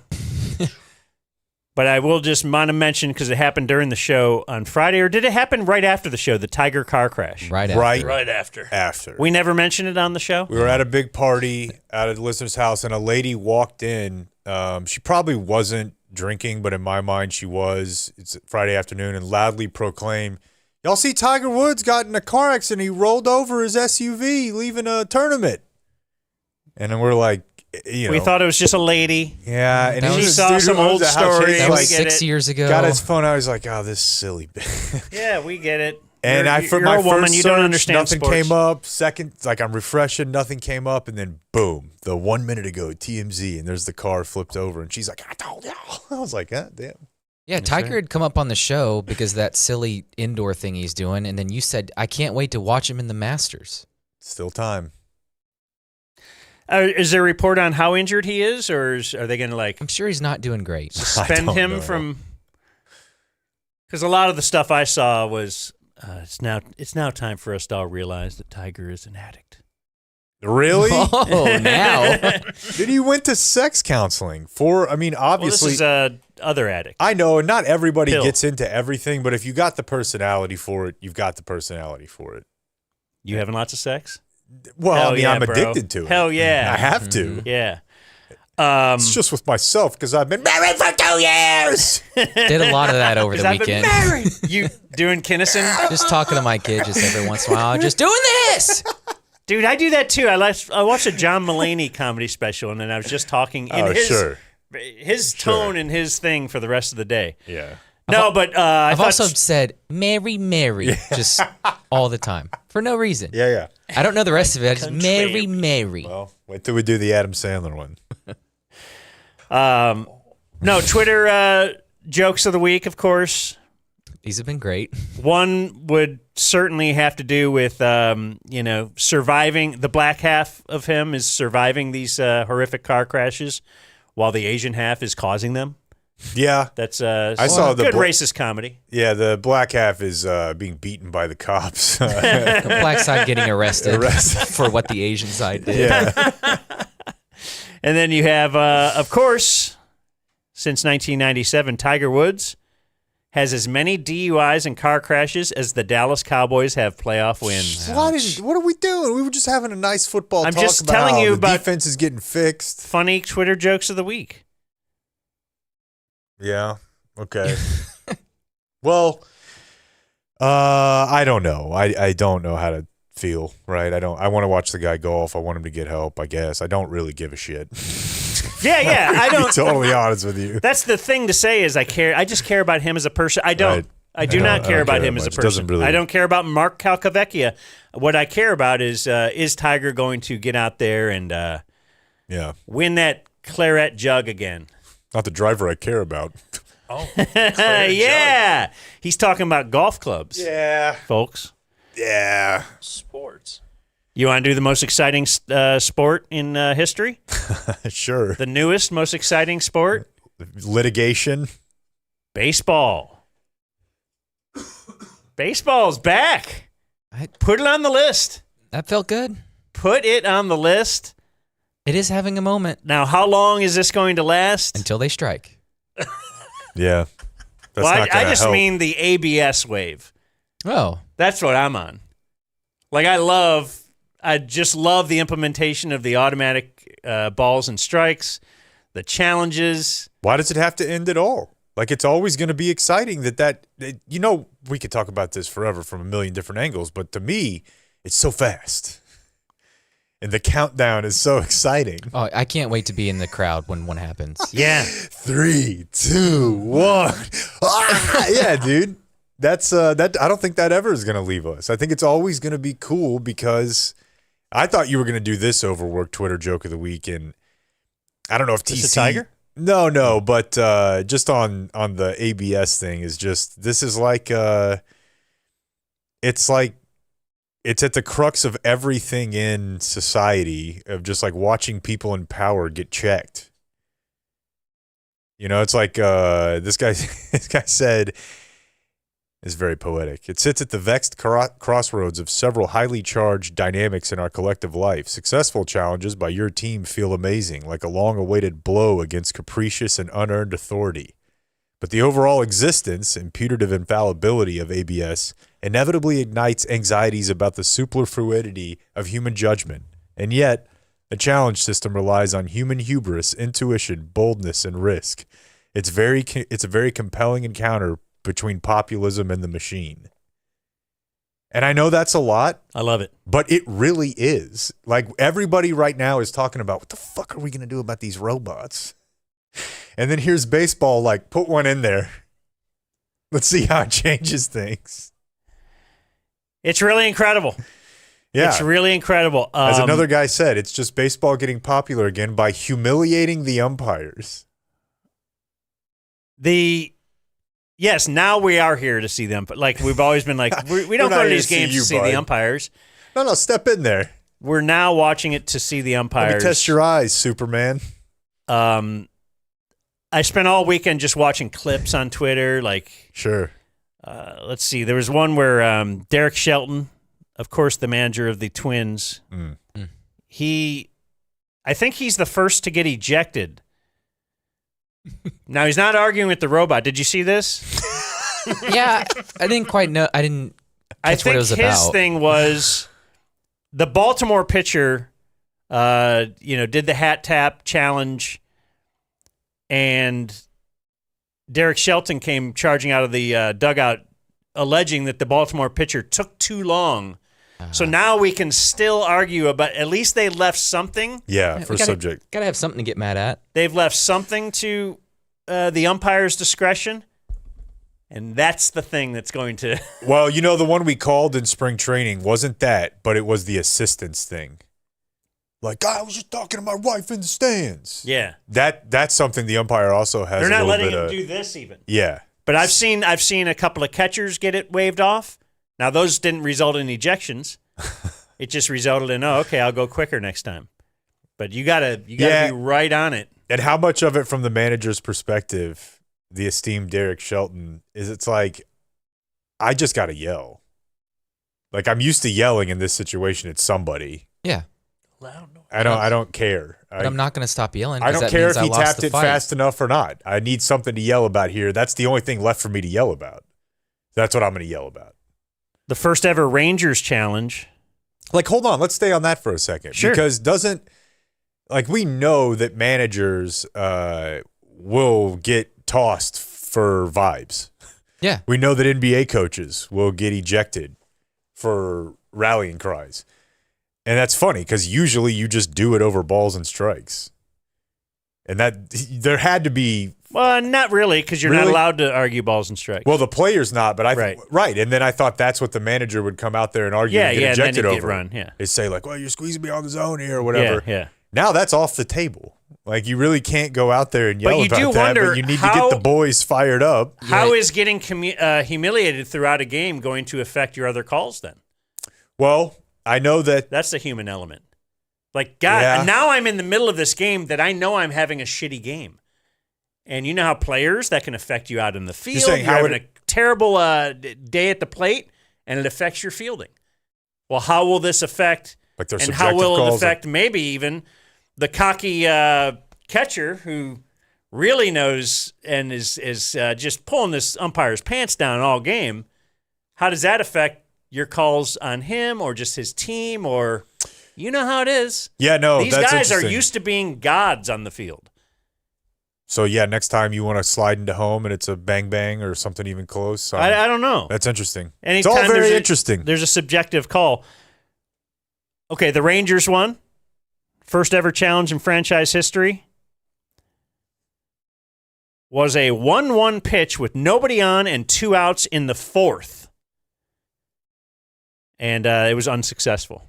Was this Evan Carter's? Yeah. That was not good, folks. I had to double take. Like the 8th hitter in the lineup. Also. Yeah. So, 1-1 pitch, no one on, 2 outs in the 4th. This is where I believe when we were talking to the Brewers about this, it's like, you got to have a spot where there's a red light on. Yeah, but Evan Carter's known for his eye and his plate discipline, so I would imagine he's got carte blanche to do it. Or not anymore, but at the time, maybe. Man, and did you see... I guess this makes sense, but his was like, what is a strike? I never really thought about it like the plane of the end zone. It's the tiniest little piece of the ball on the tiniest little piece of the corner of the zone. Strike.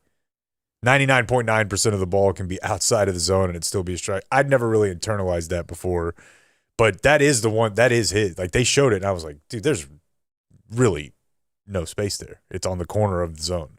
Mm-hmm. So it was close.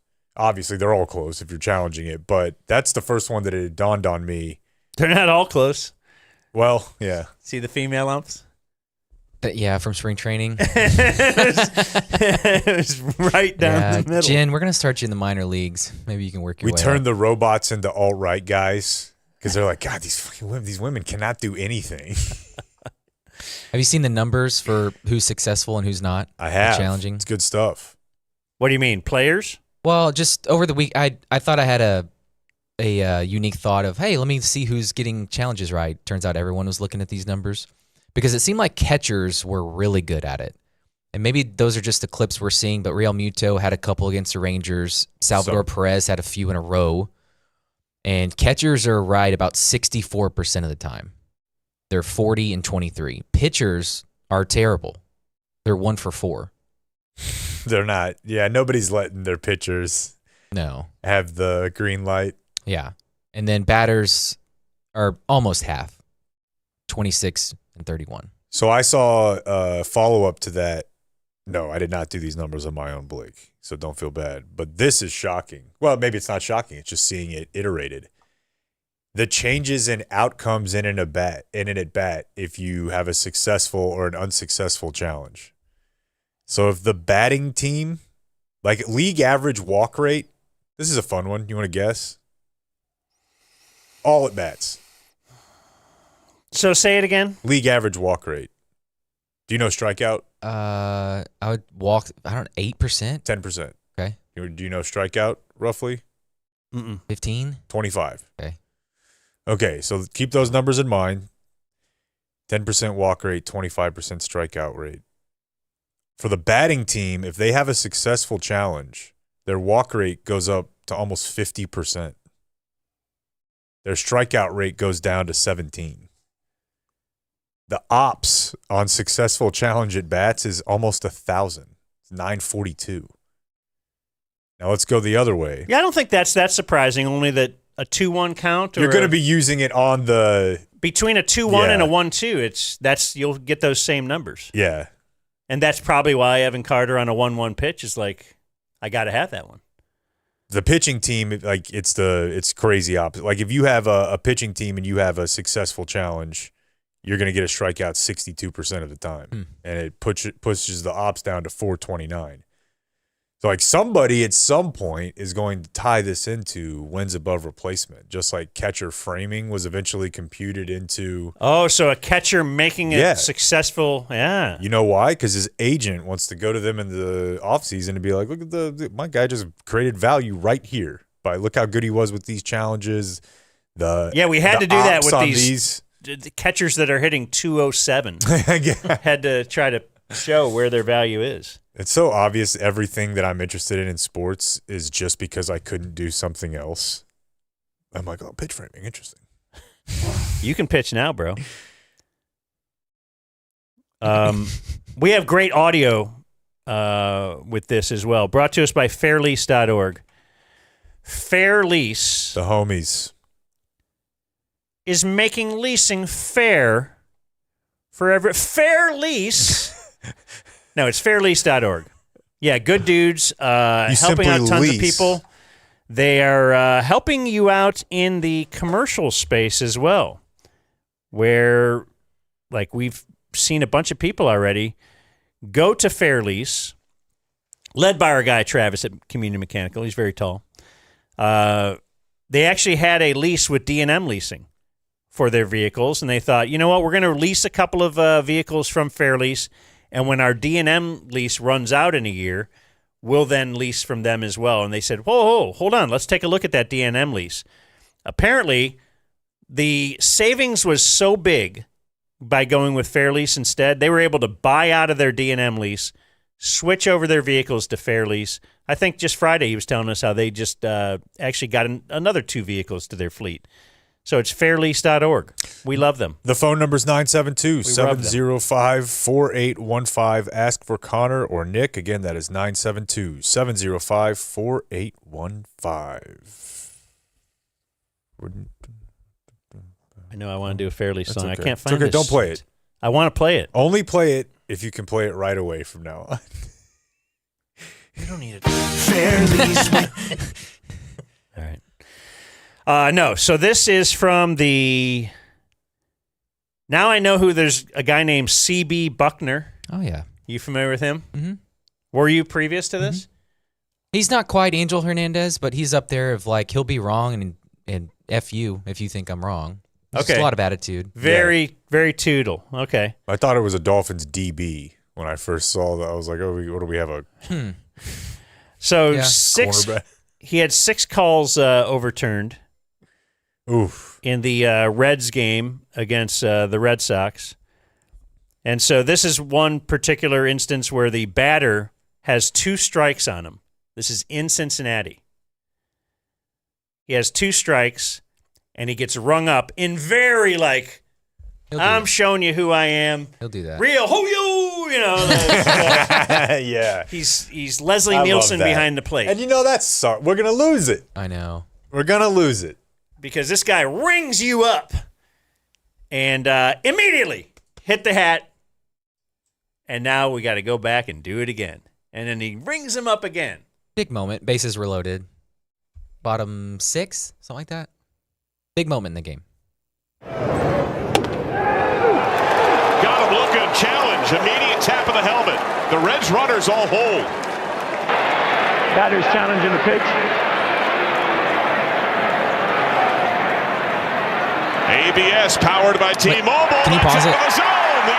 So do you know that they put it up on the big screen in the stadium? Incredible. So it's not, the umpire's not going to a tablet or something. Everyone in the stadium. Peeking at it and then making an announcement. Right. Everyone in the stadium is looking at the Jumbotron. It's not on a headset. It's amazing. I don't know who made that decision. For all to see. That, yeah. And then, yes, it'll be, if it's in the zone, it'll go red. And if not, then not. I haven't seen people that fired up, in person, watching a sporting event since those people in the bar when Chris Collinsworth slid into the screen that one time. Like you said, I want to be in the building to see perfect. this. Yes. I need to be there. ABS powered by T-Mobile. That's out of the zone. The AB continues. This is the very next pitch then. There's no. The ball. Cincinnati will change the challenge. ABS could be a lot of fun, Lark. It's amazing how minuscule the misses are, but these guys just know it. Great feel for that strike zone. It was called strike 3, end of inning. Now the 2-2. Called strike 3, tap the helmet again. He says it's off the plate away. Batter's challenging the pitch. Here we go.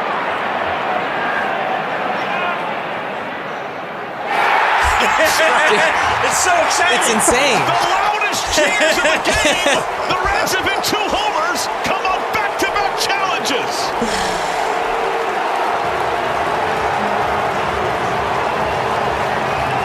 It's excellent. Oh, wow. You are just on the edge of your seat watching that thing, and it shows like a simulated pitch. Then it doesn't just show the screenshot of whether it's good or not. It shows the pitch coming, curve line. You know who doesn't love it? The opposing team radio's broadcast. Oh, you got this one? Because now this is a bunch of bullsh that they can just challenge these. You have this very one? Yeah. And this pitcher making his major league debut. Think of everything this kid has to go through now with ABS. The storybook season. Yeah. So here we go. Here, let's take you to the Reds broadcast, or the Red Sox. On the dumb zone right now. Reds at every base. Here's the 1-2, and it is strike 3 called. Welcome to the big leagues. Ryan He's got Watson, his call. They're going to challenge. Suarez thought it was down. So now you hold your breath and wait. I thought it was so close on the bottom inside corner, and it's a ball by 1 seam. 0.3 inches. Well, think about Watson. Not only does he have all the adrenaline of his major league debut, he just thinks he struck out Suarez to get out of a bases loaded jam, and now he's got to completely reset. Might as well be in Gaza. He'd be thinking slider goes with the fastball and freezes him. 2-2. The pitch is strike 3 called. He's going to challenge again. That looked like a strike to me. That looked like it caught the bottom of the zone. The pitch. I thought it was very close, maybe outside. Internet issues. Verdict on the big board, and it is a ball.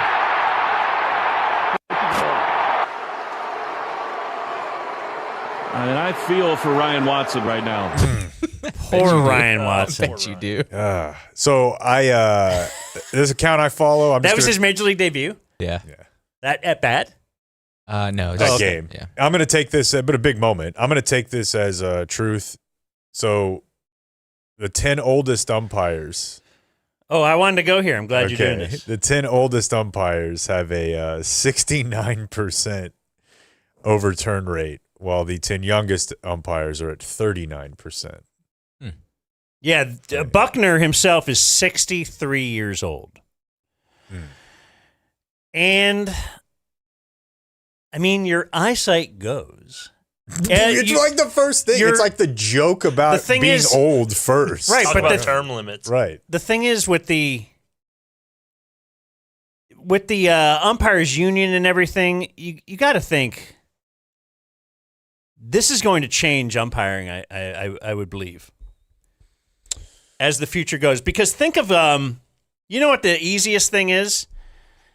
It's not going out on the field and playing games. It's like playing video games. Isn't that the very easiest thing? So certainly someone my age, someone Jake's age, especially you, Blake, you're real young, right? What are you, 33? 30? You're 34.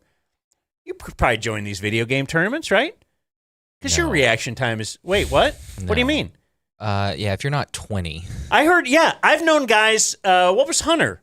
Yeah. Hunter was like 25, and he said, I've aged out. Yeah. Yeah, the commentators, their Pat Summeralls are all 24. Like his reflexes are not good enough at the age of 25 to compete with the video gamers. Yeah, you turn 23, you're now coach. And like that one announcer was like, hey, it's wild how minuscule the difference. Yeah, that's their job. You're hired to know the difference in those 0.3 inches. How about this? How about it's impossible? If you're 63 years old, it's that much tougher. It is that much tougher, but it's already, I mean, maybe it's just because I'm not a baseball guy, but I find it. It's already tough, but look at those batters. Yeah, they're doing it. I mean, yes, you have to be able, do you think I can recognize a slider within a split second when it's released, when it's being thrown at 82 miles? You can't. I can't. Guys have to have really good eyesight, really good reactions. And I wonder if we're going to start seeing more umpires that are actually, well, this is probably 10 or 20 years down the road then, right? It has to have a new generation of this, but that are actually like all the age of the players. Yeah. Well, I will, to the umpires' credit, we've mentioned this, but when they've rolled this out in other leagues, the umpires' numbers have all gotten better from what I've read. By the end of the year, they were posting their best ball strike numbers in recorded history. In like not that the minor leagues, you're saying? Yeah. Oh, okay. Like they figure it out. They figure out what the machine wants. They don't want to be embarrassed by machine. Well, that's it. And like before this, you were allowed to say, I'm going to give this guy the outside corner. Oh, yeah. I'm going to give the guy low. I feel like their strike zones were It's Vladdy. And now it's more restricted. I mean, to me, this is a dream that I know this is where, my family was trying to get me tested for the TISM. This is where Dan and I certainly come together on. Swallow your whistle. I can't handle that sort of stuff. I can't handle alterations to the way the game is being played without feeling like I'm having a glitch. And you earned that call does not exist in baseball at the plate anymore. Boy, imagine a World Series end of game. They're doing this. They I'm went just back saying. To, I forget the year. It was like a 97 NLCS where they were just. Oh, AL. It was the AL? Indians. Oh, really? Yeah, I was watching that. Yeah. Just how many calls Yes. would have been wrong. Yeah. Yeah, and that's the thing. You say they figured it out, like the players figured it out. They had to figure out the strike zone of the umpire, which was the case then. I got to figure out the umpire's strike zone, and then the umpire keeps calling that obvious ball. I'm going to keep throwing it exactly right there. That's how good they are. And that's what the umpires would say. Yeah, umpires do have different zones, but the players do adjust. They figure it out. Well, now the umpires got to figure it out. Mm-hmm. And I love it. 430 hitters on opening day rosters. 225 of them lost at least 1 inch off their previously listed heights. Good bit. Half. Wow. 48 lost 2 inches. 171 lost 1 inch, and 6 lost 3 inches of height. Who's doing that? Everybody been dating apping it. Oh, man, that's awesome. Good times in sports. Baseball's back, folks. Period. The Dumb Zone. Are you all in? We are with all-in pricing at Flooring Direct. I'm Rick Renner. Often other flooring companies quote you low to just get the job. And then when they tear up your floor, when you're most vulnerable, that's when they start asking for more money. We don't do that at Flooring Direct. No surprises. We know what it takes to have a perfect installation. That's why we're the highest rated company in your community for decades and running. Go to flooringdirect.dfw.com. Our pros are the nicest. We've got the best prices at Flooring Direct.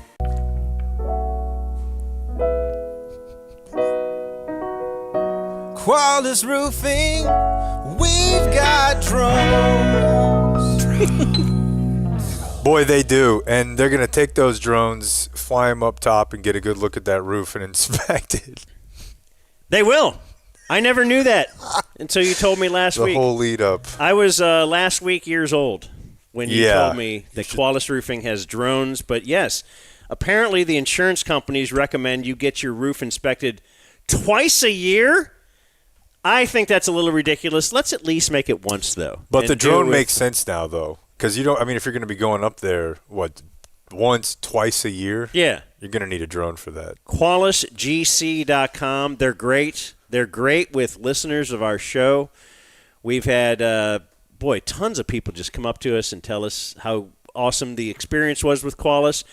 I don't have to have anybody to tell me how awesome my experience was. They put a new roof on my house. I wasn't sure if I needed one. I knew that we haven't had a new roof in over a decade. And they went up there, inspected it, and they're like, yeah, you got a lot of hail damage here, man. So we'll take care of it. They took care of everything. They dealt with the insurance company for us. I didn't have to do all the calls on that end, and all we paid is the deductible. So Qualis Roofing. Go to QualisGC.com. Do they have a number? They do. The phone number is 817-500-9008. And all of those are interesting copy points. But there's one final one. That's where he was leading you guys in it. It doesn't matter. Quality Roofing, we've got drones. Magnificent. Why should people watch DZTV? It's on. It's on. It's on every night. It'll make you feel better about yourself. Stock tips, medical advice, what to do when your wife goes to book club, the meaning of life, so I can keep my job. DZTV. Weeknights at 9. On More 27. Deep. Thoughtful. Meh. We're going to throw a shot in us before we left. Awesome, let's do it. What do you think? Couldn't hurt. Glutathione is great. Let's do some shots. All right. Shots. Yeah. Glutathione shot. Take a shot. Yeah. So glutathione, I recommend doing in the glute only because it's not as comfortable with the injection. The glute? Yes. The butt? Yes. We'll face my computer. Is this going to hurt? It's not going to be as comfortable. Glutathione is kept cold in the fridge, and I think it is a little spicy, just from personal experience. So you've had this? I have had this. Okay. Are you ready? I'm ready. Hear that bell just rang out there. All done. Do I have to pull it up now? Yes. Okay. Please. I believe in the future, but not today. Okay, you ready? Yeah. Ooh. I'm so detoxed. Do you have any questions for me? Quick one. Do you smoke cigarettes? No. Okay. You know, all these places want your birthday to give you free stuff on your birthday. Space them out. That's yeah. What are you gonna do? Eat 12 meals? The free meal? Even if they give you the whole month, that's a lot of pressure. My birthday, May 15th to this place, June 15th. That place, July 15th. That place, August 15th. Because then I get one free thing a month. I mean, I'm just in the dojo learning, bro. Oh yeah, no, I'm in awe. Yeah. Trident Access Services, I had garage door bad. But after just one email wrote, could I call your dad? Had a brand new door put in just a single day. Trident Access Services. Holy crap, hooray. Give up. Door was sad and sucky, flaccid at its best. But Jeremy and the fellas said, just put your fear to rest. If you need some help like me, just call the boys today. Trident Access Services. Holy crap, hooray. Yeah. The website is txtrident.com. Hit up Jeremy at 817-512-1212. And we learned through Grady that if you're a listener, you get 10% off. Is somebody in there? Sir, can you hear me? Yeah, I hear you. Sir. I don't know if I'm okay. Can you get out for me? I'm hurting. Let me get my phone. I gotta call somebody. All right. Yeah, we're calling Ellie unit. Before you call the insurance company, call Frankel first. Frankel and Frankel. Call 214 or 817 all threes. A topic that I think about every day. It's insane we haven't had another Super Bowl. Did we really get fucked by ice that is historic and never happens? And now we can't have... Like, you think he thought he was going to have one Super Bowl by 2026? Yeah, no. There's not even anything in the pipeline.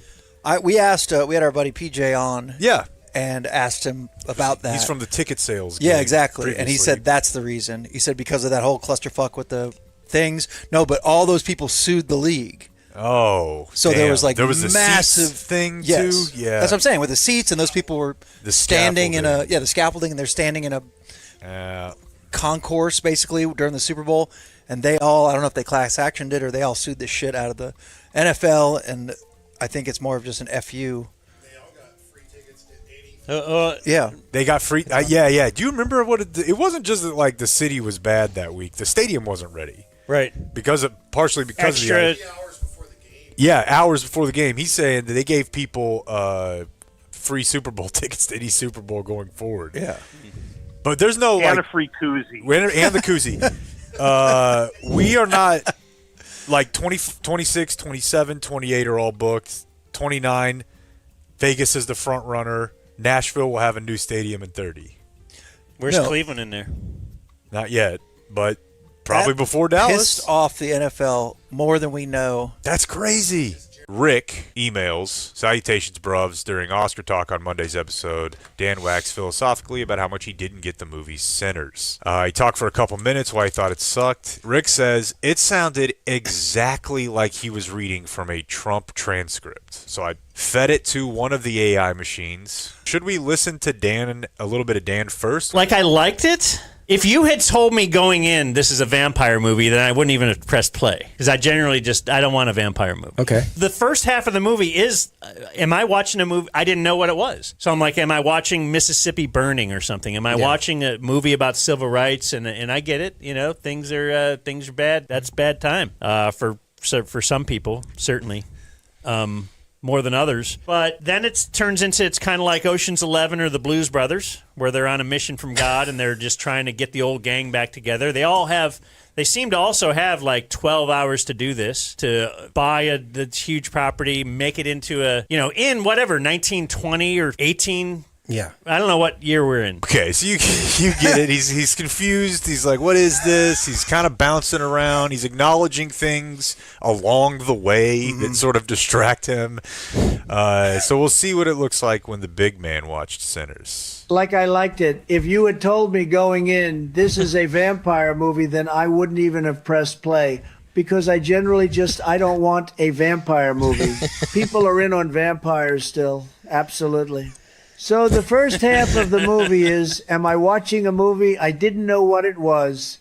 So I'm like, am I watching Mississippi Burning or something? Am I watching a movie about civil rights? And I get it, things are bad. That's bad time for some people, certainly more than others. But then it turns into, it's kind of like Ocean's 11 or the Blues Brothers, where they're on a mission from God and they're just trying to get the old gang back together. They seem to also have like 12 hours to do this, to buy a huge property, make it into in whatever, 1920 or 18. But all of a sudden we can get a whole club up and running with electricity and everything. And so that suspends a lot of belief. And then, of course, everybody becomes a vampire. And then you're like, oh, okay, now we're in vampire movies. The Dumb Zone. Rangers and Astros. First meeting in the battle for the Silver Boots. And of course, the defending World Series champions will open their season at the ballpark. You went to Surprise, right? I did indeed. How was that? Rangers going to be any good? Well, they need some older pitchers to have some good re-entrenching years, I would say. And if that happens, we'll action on Fox Sports Southwest. This is a big year for Major League Baseball, period. A lot of good teams. You look at the Yankees and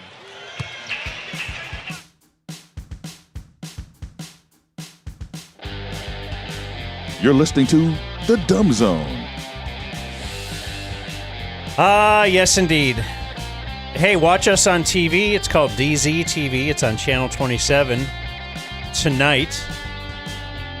And most nights, I think sometimes like the Stars or maybe there's some kind of soccer. John Kukla was telling us, kicks us. Soccer, Greg. World Cup, bro. Really? No, I mean, it's coming. Oh. Get excited. Yeah, get fired up. It's going to be on Fox. And we love us some Fox. So check out Fox. We're on Fox 4 every Sunday night after Ducey's sports special. But if I have anything to do with it, we'll be preempting Ducey's sports special soon. We'll make him go on after us. And, This segment of the Dumb Zone brought to you by Frankel and Frankel. Even if you die in a car accident, we could help your living family get the bag. Frankel and Frankel. Boy, that is important. I bet that's the most satisfying part of their job, is handing a grieving spouse the money they deserve. You know, I could only hope that you'd be that guy someday. Thanks. Thanks. I needed someone to wish for my family's death to put it over the finish line. Not your whole family. But it doesn't matter. Oh. What matters is that you Your call next the wife. Frankels. Yeah, not your 214-817-333-3333. Yeah. What'd you do this weekend, Clayton? Oh, okay. Had a big weekend of fellowship. Okay. Yeah. Went to a gun show in Mesquite on Saturday, which kind of feels like the home of gun show. Mesquite, does. Texas. It does. So a lot of like-minded individuals there. And, vegans? Huh? A lot of vegans? Yeah. Tons of Impossible jerky. Right. But started the weekend off with a good Discord chat with the Dumb Zone Discord people. Got about 1,000 people in there. Clayton is on the streets. Clayton is on the corner for us. He is the front lines, public facing. If there's a chat. Yeah. And someone needs to do that. Chat, yeah. And it can't really be Not us. gonna be you. Like, you guys get mad at me when I reference Reddit, but the problem is sometimes my friends will send me stuff from the Dumb Zone Reddit because they like to make fun of me. So they're like, look. Yeah. And I'm Dunking like, on okay, well. Jake is a big theme on the Dumb Zone Reddit. And I want that to continue. I just don't think I can be the one to scout. And honestly, who gives a whatever. Haven't you Everybody's had, like- so cool? I don't care. Like, Might not have liked it. You've but had like you watched. 70 donkeys of the day over there. dude, for real, I'm racking Yeah. up donkeys. I need to get to the. Okay. I think I got us a subscriber last week. And we had the Subby 42 game, which if you would like to play, email me. Guy showed up because he wanted to play 42 and he knew one of the subbies that was there who invited him. And he was like, you guys still aren't on the ticket? I said, no. The classic case. He said, oh, what are you doing now? And so I had to send him over to the Dumb Zone. This is our podcast. But like, listen to us on the ticket. Had no idea what we were doing. That's a real person. And that's why Clayton's out there in these streets. Yeah, at gun shows. Dunking on And me. in the Discord. In the Discord. Yeah, we were having some food talk. 1,000 people are in the Discord There's talking? 1,000 members. Not everybody. According to Reddit, there's only 5 people in there talking. Oh at shit! one We time. gotta. Oh yeah, there's beef. Oh, Reddit doesn't like the Discord? Damn, Yeah. son. There's Reddit Discord beef. But the main thing we had going on, we're doing some food hacking this weekend. Breaking down some menu items. Whataburger, big player. These guys aren't eating sardines. No. And listen, bud, I'm going with them. Yeah, well, there's a lot of protein in sardines, and cool. Yeah, there's a lot of protein in this Whataburger hack that I shared with the group that started a nice conversation.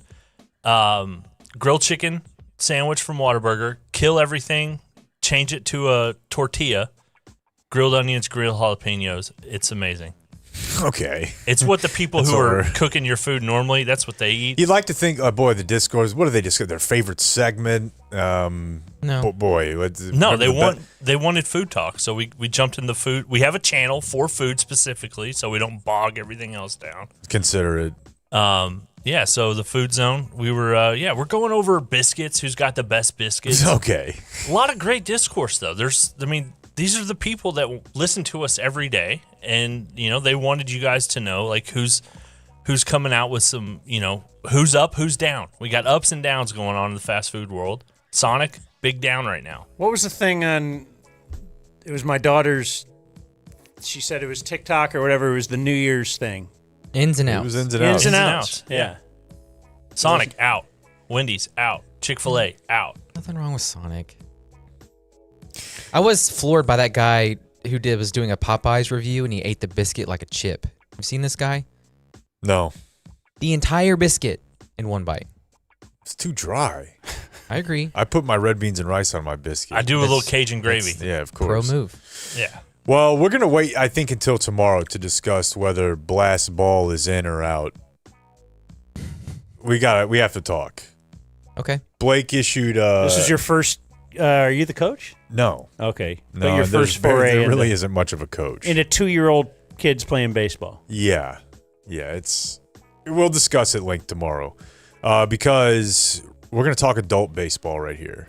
The Rangers did play 3 times, Dan. Thursday, of course, was already in the books when we did the show on Friday. But then, dude, fired up. If this team's going to be in the playoffs, how's it going to get there? That rotation, man. You just get those top 2 cooking, and it all falls into place from there.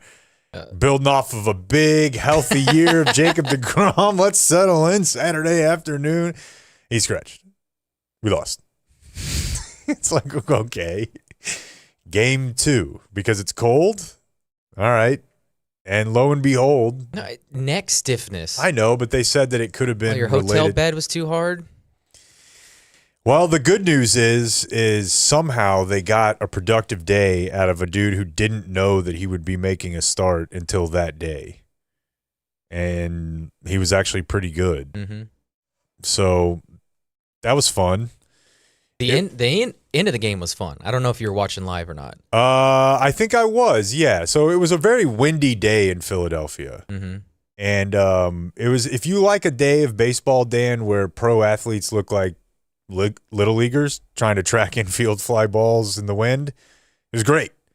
Jake Berger, who's a big man, fell down multiple times on his back trying to track foul balls. Wanted to leave him in Philly. Well, you couldn't because he's the only one who can hit. Outside of your other new addition, we'll get to in a second. We'll get to that. Sorry. But yeah, no, I mean, Josh Young is apparently broken. Jock Peterson's still Jock Peterson. So yeah, but Jake Berger dropped a few pretty easy plays. One of them kept the game alive. Rangers winning 3-0. 2 outs, 2 strikes. Adolis pops up to first, and Berger falls on his ass. 0-2, not just 2 strikes. And barely gets a glove on it. Then Adolis doubles. And then Bohm singles, game's tied. Because you can't catch a pop-up. And that wasn't the first one. Did you see the Kemp spin on that Bohm? No, what do you got for me? Remember his rookie year? Have you seen it? He hated the fans? No, I think he's suing his parents for stealing his money. Oh, beauty. Got a little... and apparently they were stealing his money, not just like his money, but they were stealing money from his charitable foundation. Very common. Like they were using that money to pay their personal bills. Yeah. And, of course, then add in investment accounts that they set up. And this happened to, like, Tyron Smith, right? That was a big one. Yeah. Yeah, they set up the Alec Bohm Foundation. I bet they did. I bet they did. And then, so that one goes to extras, Dan, and very small change that baseball's made. I know a lot of people don't like it. I love the Ghost Runner. I do too. And I don't know if there's any way to try to strategize this. I imagine it would be no, because the downside would not be worth the squeeze. But having your leadoff guy get out to end the last inning before extras is awesome. Because that's the guy that'll be on second? Mm-hmm. Yeah. Yeah. Yeah, Nimmo. Just timing out that way, and it's great. You know, the guy can obviously hit, so he's up at the end of the game, and then he's scoring. It feels like at an incredible clip. So that was then, and then yesterday got a solid day out of Mackenzie Gore, big offseason acquisition. But Andrew McCutchen is a Texas Ranger in this world of, I don't know, guys you kind of throw the base. It happens in baseball more than any other sport, right? Into the career where you just guy ends up playing on 3 teams in 5 years. But Andrew McCutchen was, I don't know, man. I mean, was he ever an MVP? To me, he was like the most exciting player in baseball for a pretty good stretch of the time where I was actually watching baseball. But he kind of became a punchline to me and my friends for one interview and one interview only. And it was an interview that Ken Griffey Jr. did some years ago. And it occurred to me when I rewatched this, I don't know that I've heard Ken Griffey Jr. interviewed all that much. Because I think of him as kind of a magnetic guy. As having a little bit of a fun personality. Yeah, just looking at him. He's smiling. It's fun. Yeah. He's a kid. This interview with Linda Cohn, this is on SportsCenter after retirement. It might be the 10th interview he'd done that day for Baseball Card Company.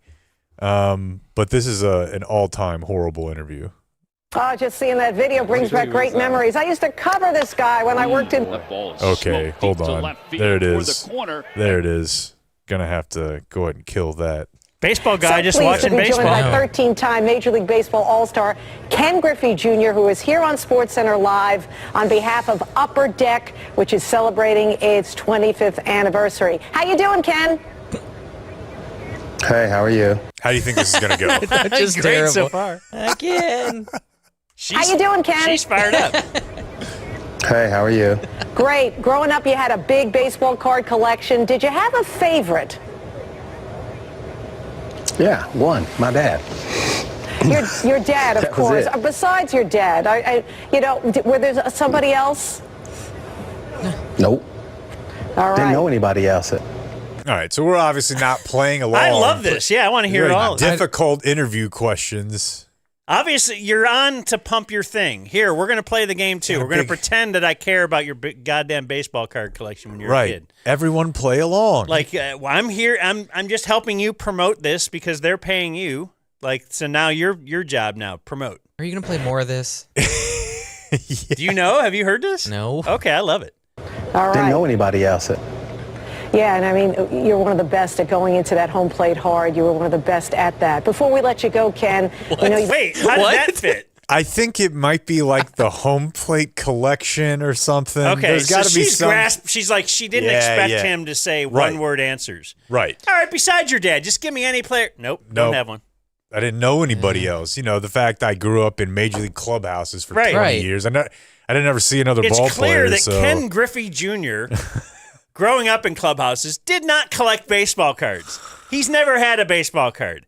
Me, love baseball cards. Wished I could have been near those players. The closest I would ever get to them is having them in this baseball card in my hand. Right, but when you can just go hang out with them. Right. Yeah. So he's not really a good one to promote. All right. Didn't know anybody else.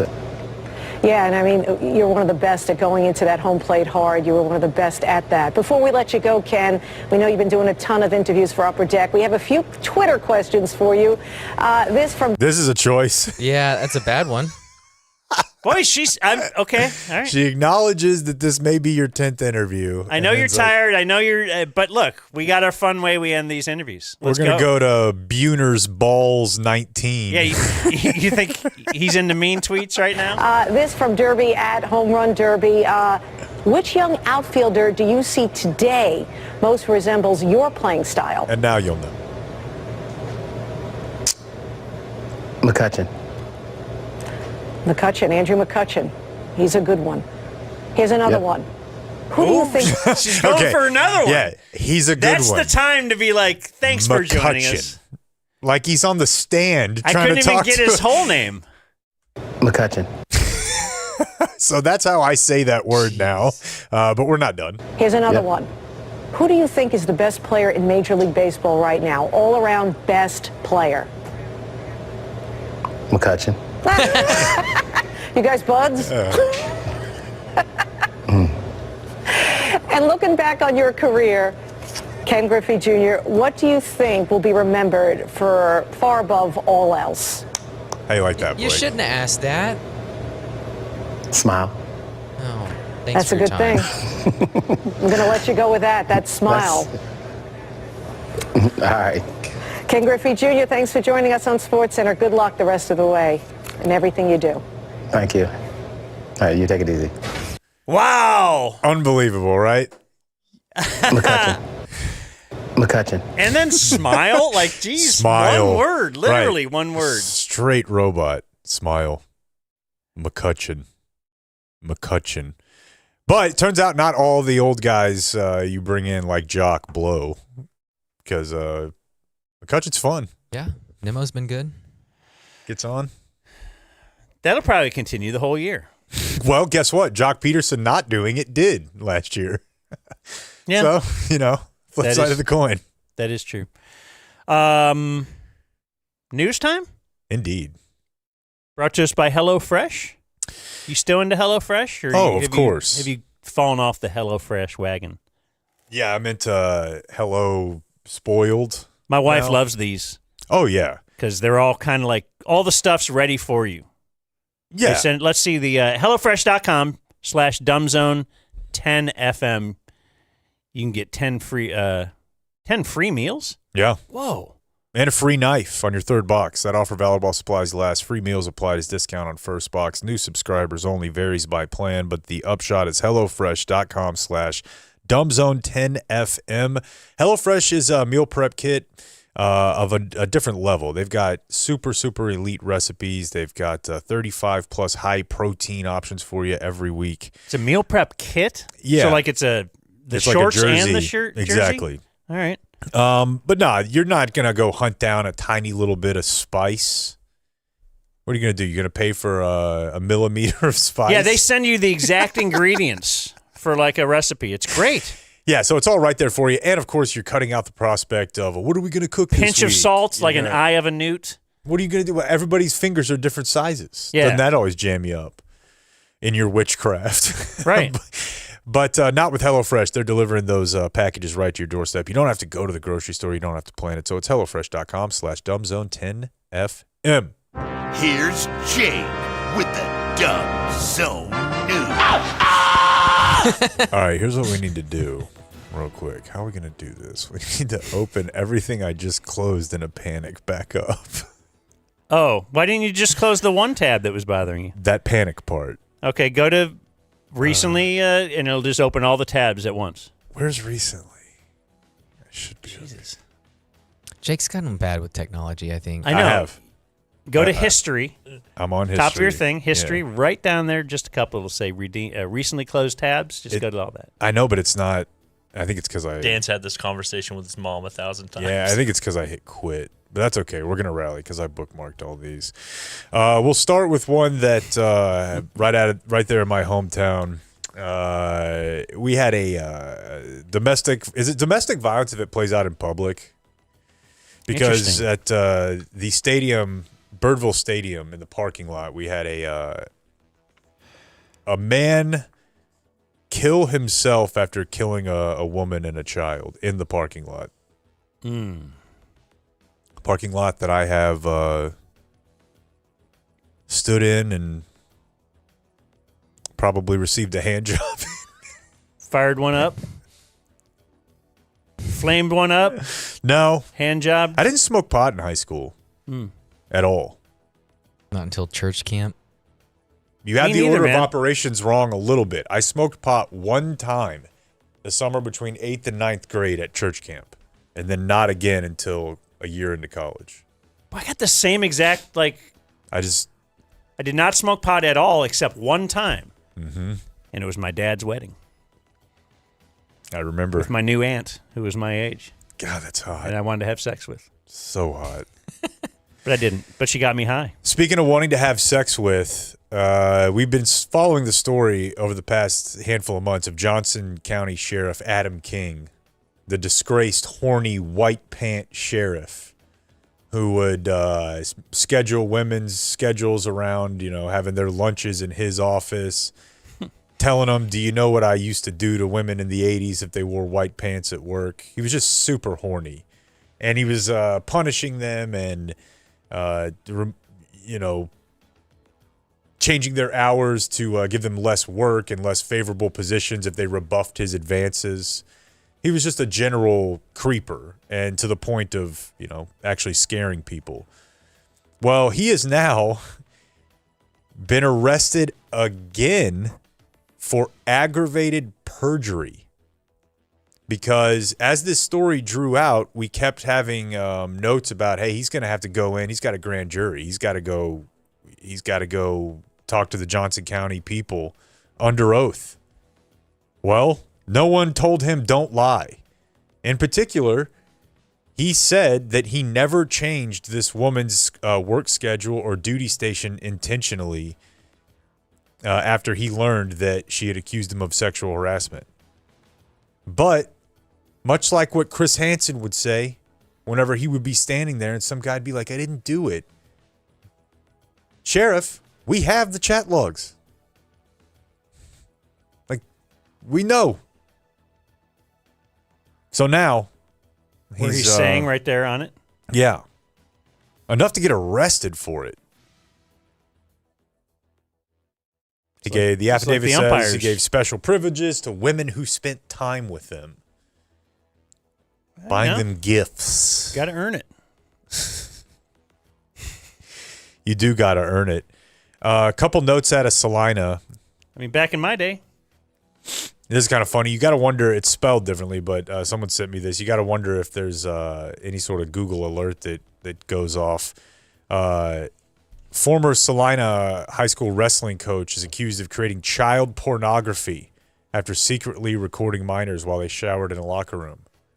Of course, this is different? Salina football powerhouse in Kansas. Oh. Yeah. With an S.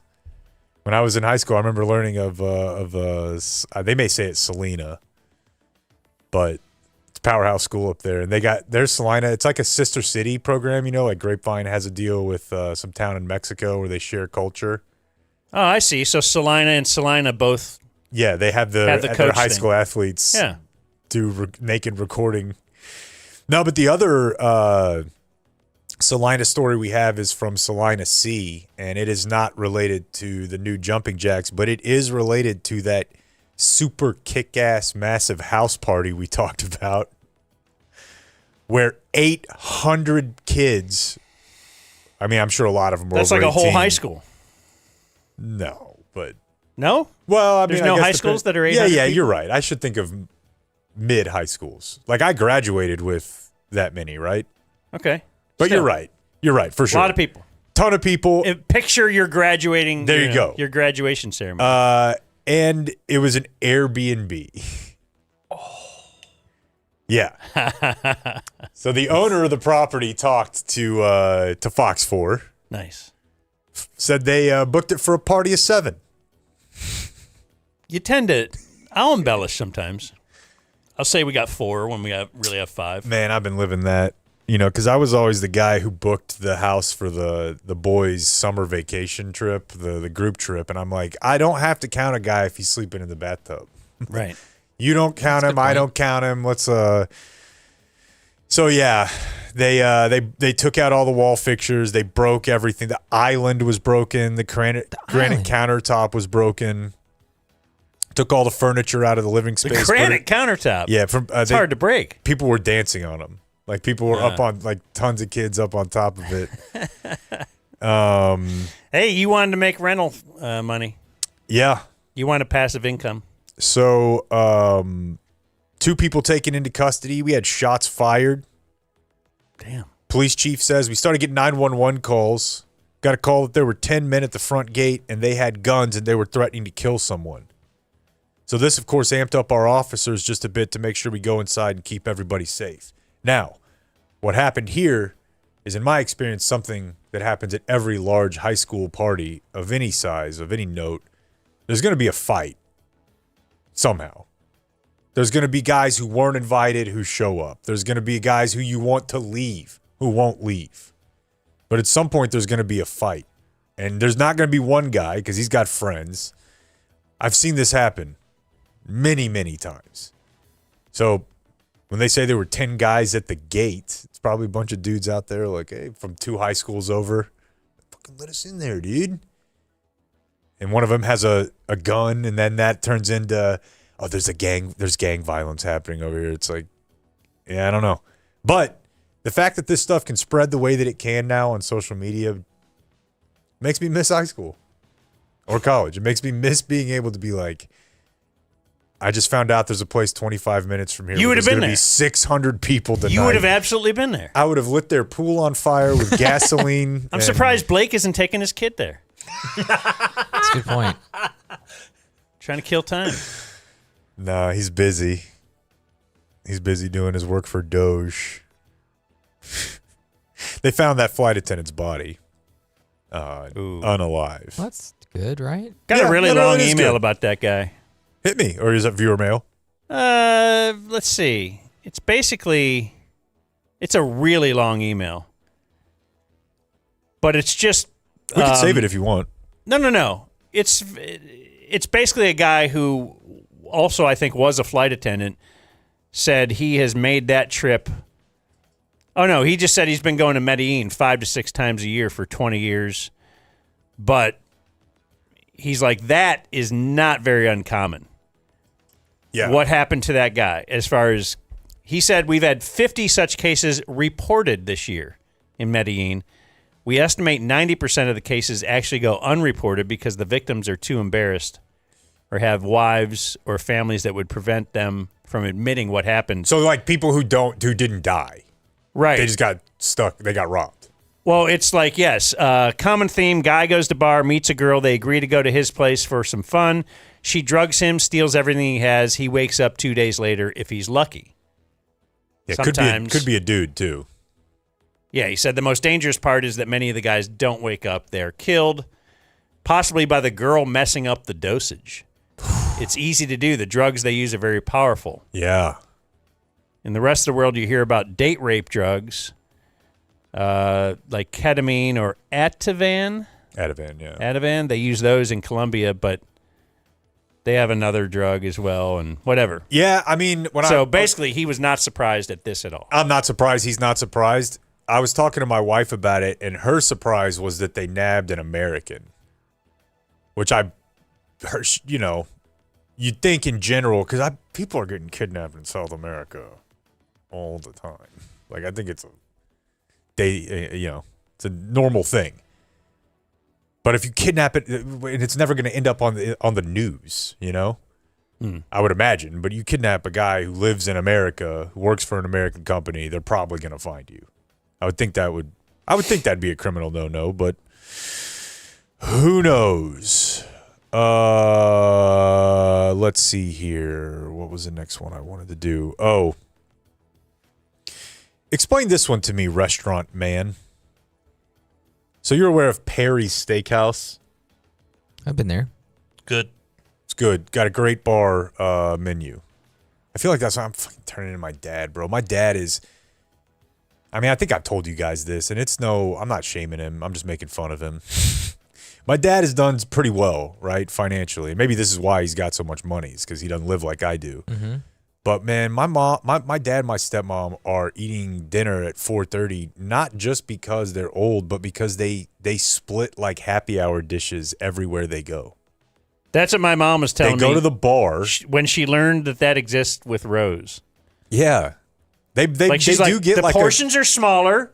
You get more whatever, blah, blah, blah. 3 different things. Yeah, it's all she's so special. fired up. They might get a beer and a glass of wine, but it's really not about that. They're going to happy hour to order small bites and share them like birds. It's so weird to me.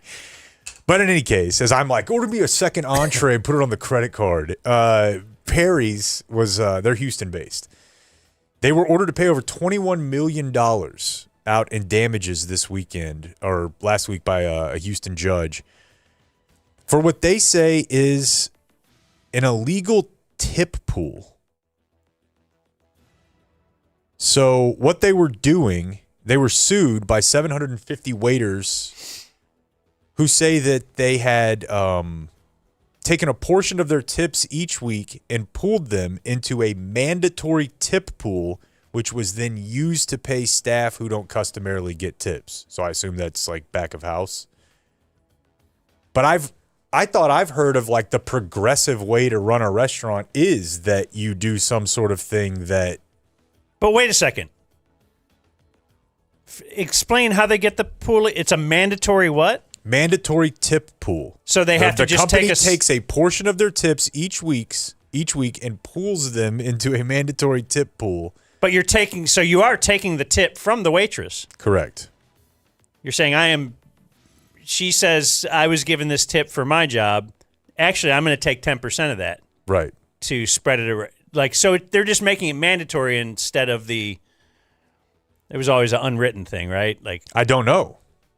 Is everybody I would work at places where they would, the barkeep would give tender would barkeep. I am in 1930. We've got half off cans of sardines today. Yep. Yeah, would and that makes dole out sense. some to the bar back, but it wasn't like you didn't have to. Right. They just would. Well, I guess formalizing it violates the Fair Labor Standards Act. Well, and yeah, it should. You're already not paying. It's moving the target. The busboy is making at least a minimum wage, right? If you're a waitress, you're making whatever it is, $2 or $3. Well, I saw a good chart the other day. I was telling my mom this weekend. That was it was showing the inflation. I think it started because we were talking about my kids and college and how much it costs. What you are about to describe, I believe, not to be my normal, I know something. This is referred to as the chart. The chart? So they're just showing college. Consumer goods. And I believe it's 2009. So you see, what did college cost in 2009 on average and what it costs today? It's like 150% more. Milk, gas, whatever, all these things. The biggest one was healthcare. So healthcare in 2009 and what it costs today, that's skyrocketed. That's 210% more. And then they show the bottom line is minimum wage. And the minimum wage has not changed at all. And that just seemed like a bad bit. Yeah, there are other things. I know that you're get political, do some sort of revolution here. Did the chart? Did you see? TVs are cheaper. Oh, yeah. Below that, yes. The bottom line was that, but then even below that, things that have actually gone down. Yeah. Yes, big screen TVs, which is great. It rules, dude. Because now I can watch automatic balls and strikes on a big TV. Yeah. While I HD. pay $500 for my insulin. Yeah. Well, you got some give. There's some take. Sure. A man in Carrollton was charged with murder. 23-year-old man. Police arrived at his home. This is about a week ago. Call about a disturbance. 23-year-old guy. They found a woman with an injury to her throat who was not breathing. The arrest affidavit says the officers heard the man say both, "I didn't do anything bad," and, quote, "I was obligated to do it," in Spanish. And those don't have to be conflicting ideas. Mm-hmm. But they found a marriage license from 1 month ago. So this guy cut his wife's throat, tried to cut her head off 1 month into that marriage. Which I understand because I've been married for 15 years. I set that up way too much. Stupid. Was he really trying to cut her head off and discovered that's actually pretty hard to do? It doesn't say, but it does say that she had a large throat laceration, not breathing, and that he was covered in blood and had a big knife. Mm. Yeah. Well. But 1 month, though. It is kind of funny to find the So every story you're looking at through the lens of Sam Kinison. Yeah, I'm not. It's going to become a theme or a trend if we're gonna audit the system. All right, there's your news. We recovered okay there, says the guy who did it. The Dumb Zone News. Like and subscribe. That was a good news. Happy birthday. Thank you. This what? You got another news story? Go ahead. Do what you want. Well, it's not much of a news story. My weekend check is going to be tomorrow because we're going to talk about why Hillary lost is because of blast ball. But I just have to briefly tell you guys, I tried to go do something interesting for the show, and it kind of failed. There were two things happening in DFW this weekend. One of them I didn't know about, and I would have been there had I known about it. There was a furry convention at the Sheridan. Damn. Downtown. And there's an article in the morning news about it today about like people who were not happy about it. Looks like it was electric. Boy, how do you get the alert on that? I know. We would have been there. Yeah. Or at least Trey you would would've. have been there. Yeah. But I was busy because, as I Trey told might you have been guys, there. it's true, right? My social media feeds are primarily like local right-wing politics, and the local right-wing politics are pretty popular on the national stage. I live in Grapevine. A lot of times my kids stay at my mom's house on Saturday night. So on Saturday night when my wife went to bed, it was like 9:30, and I'd been watching all this stuff happening on social media at the CPAC, the conference that was in Grapevine, down the street from my house at the Gaylord. My Pillow guy was there, Nick Shirley was there. So like around 10 o'clock, I took a couple of these little pills that a friend gave me who lives in the country, who grows his own psilocybin, and I went and walked around the Gaylord for like an hour and a half. Just hoping to run into... I guess I just thought it would be a scene, and it really wasn't. I think it must have just by Saturday night be like dead. There was one bar that was The kind of... Gaylord's huge, dude. If you think, And hey, I'm going to run into the... Hey, go walk. I'm not kidding, dude. For sure. Go walk there. If you need a place to walk. No, I've been there many times. Yeah. If you think, I'm going to go see... there's a cheerleading convention. I'll run into it. No. You're not going to run into somebody. There will be a convention there. But you can ignore all those people. There could be So who 5 knows? conventions there. Yeah. So, yeah, I wasn't like getting super effed up or anything. Just a little... What's in between micro and big? Mid-dose. Yeah. And great place to walk around in that state regardless, because it's just a weird building. It's fun. Yeah. Didn't really see anybody other than when I was leaving, the guy from ICE with the Hitler-y looking haircut and the coat that everybody was mad about after Minneapolis. I think his name is Greg Bovino. Mm-hmm. He was just standing in the lobby, like taking pictures with people. Oh, really? Taking pictures? Yeah. Why didn't you get in line? I don't know, dude. It didn't, because I know, honestly, I know myself. And I would have said something. Keep your mouth shut. And I would have not been allowed to go back to the water park at the Gaylord with my family. And I also probably would have been arrested. Like, at the end of the day, these people, it's funny to be like, who's the stupid guy from the news? This dude was in charge of, like, one of the most powerful, like, military bodies on Earth. So I'll take my picture and walk to my car, sir. Well, the birthday part of this, or that, what you were just talking about, brought to us by Harry's Razors. Damn. Had a great Harry's experience yesterday because you're getting, geared up for the week? What do you call it? Oh, squared away, right? There you go, yeah. And so, did the head shave, did the neck shave. Love my Harry's Razors. It's harrys.com. .com. I don't know what I said. harrys.com/dumbzone. DUMBZONE. Says here, I'm looking at the copy points. Every cartridge includes a lubricating strip with aloe and vitamin E to calm skin while you... I didn't know that. You don't even have to take vitamins anymore. Well, I didn't know that. Like, I just knew it was really smooth. And you didn't know like the science. The perfect razor. They own their world-class blade factory in Germany. That means no outsourcing, no middlemen. If anything pisses me off, It's middlemen. Middlemen. Harrys.com/dumbzone. Me boys. All right. I don't think I got any new birthdays during the show, but let's just check real quick. Okay, here we go. We have my husband, Gary Shugart, will celebrate his 65th birthday on Monday. Gary is a loyal fan. He listens to your broadcast daily. We proudly wear your merchandise and had enjoyed many events that the Dumb Zone has sponsored. I believe she included like pictures from the ballpark game we did last year. Are we going to do another one this year? You want to? I'd love to. That was great. Bring back my soup. Please surprise him and wish him happy birthday during your broadcast on his special day. Aww. It is your special day, Gary. Thank you for bringing laughter and joy to Gary's daily workday from Ida Lopez Shugart.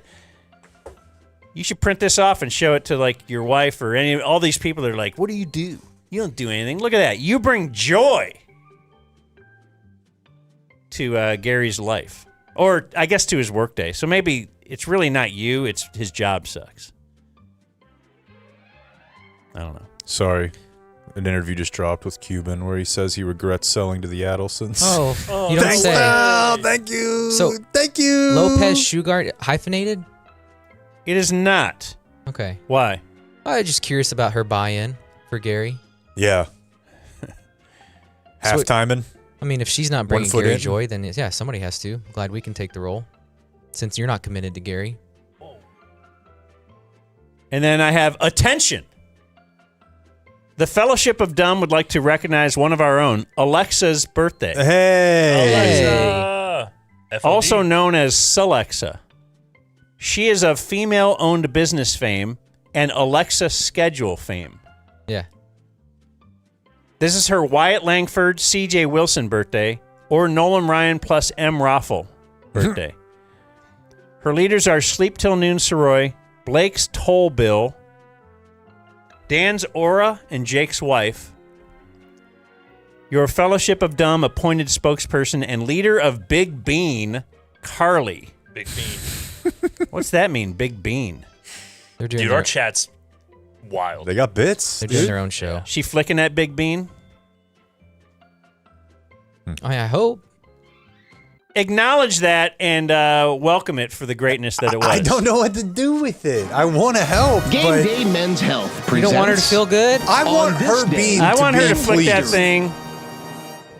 I don't. It just doesn't feel like anybody who's flicking their genitals is having a good time. You don't know that. I mean, really, jacking off doesn't sound good either, though. Feels good. It does. Feels super good, dude. You're totally right about that. Game. Oh yeah, let's. This is brought to us by Game Day Men's Health. So We're going to highlight our Denton location today. So that your lady doesn't have to. Game Day Men's Health. There are 12 area locations, and we're going to call up Denton right now. Oh, I don't have my phone dialing. So we're not going to hear it like ring, right? I don't like hearing it, but I'll turn it up for you. Yeah, I'd rather hear that. Let's see. Hello? Game Day Men's Health, how can I help you? Yes, hello. I'm Dan McDowell. I'm Jake Kemp. We're live doing a podcast right now, a YouTube show. And we're calling you from a show called The Dumb Zone. Are you familiar with The Dumb Zone? I am not. Okay. What we are doing is promoting you. This is Game Day in Denton, right? Yes, uh-huh. Okay, Let me get the owner on the phone. Give me just 1 second. Sure, who's that, John? Yes. All right. Oh, classic John. Let's get a little John. What do we have here? What if they let us be the hold guy? We could say stuff. Is your penis broken? Is your woman having to flick her bean incessantly? God bless. Do you that want baseline ribs? Do you want to increase or reduce the risk of chronic diseases? I want to reduce them. Would you like to prevent colds or like encourage them to happen more often to you? I'm probably going to go with prevent. Rocking a hard place. Would you like to increase or decrease your fat? These are questions you can ask yourself. Answer with the very obvious answer. And you will know that Game Day Men's Health is for you. What? 10% off TRT for life. Okay. They're not coming on the phone. 10% off TRT for life. The Game Day Men's Health, Denton location. Well, the guy's probably on another call. He's the owner. I know. That's why we needed to stay with her. Yeah, This I is know. a great bed, though. It's a good bed. Let's do it today in history, and then he'll join. Okay, just wait till he joins in. All right. So it's Monday, March 30th. This is the day in 1846 that Dallas County was founded. Sweet. This is a sick idea. I love it. We just call places and use their whole music as our bed for a segment. Yeah, let me pause my bed. That's really good. So we don't have our bed. No, it's good. Go. Yeah, I infiltrating like it. On this day in 1867, U.S. Secretary of State William H. Seward reached agreement with Russia to purchase the territory of Alaska for $7.2 million. A deal ridiculed by critics as Seward's folly. Yeah. They thought that was a bad bit. It's like Sam Hinkie. He was trusting the process. On this day in 1981, Ronald Reagan was shot. He was the president at the time. By John Hinckley Jr. How'd your mom take that? I imagine not well. I imagine not well at all, Blake. When he pulled through, is that when Joe was conceived? You have your timeline is off, but that's fine. On this day in 1984, in a story that would be ripped from the headlines and taken to form a Nick Cage movie, New York police detective Robert Cunningham offers his waitress half of a $1 lottery ticket if it should hit. It did. For $6 million, and he gave her half. Now, looking into this a little bit this morning. Oh, nice. They were friends. They were old friends. He ate at this restaurant all the time. And he kind of said to her, hey, help me fill out the numbers in this. And if it hits, I'll give you half. This is John. Hey, John? Yeah, this sounds like Dan McDowell. This is Dan McDowell, Hey, but I'm John. not alone. I'm with Jake Kemp. Hey, John. And All right. Blake Hey, and guys. Good to Foodie talk to you, CK, bud. and we're here to celebrate the fact that on this very day, March 30th, 2026, the Denton location of Game Day Men's Health is our game day location of the day. Wow. Nice. Wow. Congratulations. How does it feel? Thank you, guys. Feels great. Okay, good. Yeah, where are you guys exactly up in Denton? So, very near Breaker, right next to the Buc-ee's. So, 35E, right before it meets again with 35W. So, yeah, I just tell everybody we're right behind the Buc-ee's because that's where we're at. That'll do it. How long have you had this location? So, we just celebrated our first year open. So, Okay. we're just past 1 year. Nice. All right, starting to crawl around maybe? I don't Yeah. know. I'm trying to remember baby. What do babies Yeah. do at the age of 1? About 10 months. Blake's plays Halo. That's right. Blake's kid is already on TRT. Yeah. His kid is 4. Yeah. You think that's safe? I don't think that is medically recommended, but you do you there. Okay, I think he is. He's in the manosphere. Anyway, are we still doing 10% 2%? 10% off TRT 10%. for life if you mention the Dumb Zone. If you mention the Dumb Zone, 10% for life. Yes, sir. Okay. Anything else special up there you guys got? You want to tell anybody to Go get some peptides. Get on that 157 like me. It's helping me. We've got a ton of tremendously. peptides. Yeah, peptides are the big thing right now. Everybody's looking for them, and we got them. And that's not something you have to do long term, right? I hear some people get scared off by TRT, like, oh, it's long term. Peptides, you could just say, look, we're going on, we're gonna take a little few month run here and give it a shot, as it were. Yep, that's exactly right. It's we traditionally do about 3 months on, and then we tell guys, hey, let's go on, go find something else. You know, and if you like the other one, you can always go back. So yeah, it's a great short-term thing that you can turn into a long-term thing. Can you do that? Like administer it yourself at home? You have to. Oh, okay. Yes, sir. Yeah. Okay. Yeah. Sweet. Mm-hmm. Well, Game Day Men's Health. This is John's store. Store? You don't call it a store, right? Yes, sir. Well, clinic. A clinic. You can call it a store, but yeah, clinic. Yeah. Walk in there. Say hello to John. Go arm wrestle John. How do you feel you doing that? Yeah. Against some of the Denton listeners we have. Some of those dudes are pretty big now. Yeah. They've put on some good muscle, so I don't know how I'd fare against some of those guys, but I'd give it a try. Okay. Well, John, thanks for your support, and happy Monday. All right. Appreciate it, guys. All right. There goes John. There goes John. Let's get that hold music. Okay, so back to the story. GameDay.dumbzone. Did he beat? I mean, what story? So he goes and eats at this restaurant every lottery. day. Every single day, he makes friends with this waitress. He pays her $3 million. Do they ever make love? No. They were just old friends. Like you got he was a lot an of old those guy. female friends that you'd give $3 million to just hang out with?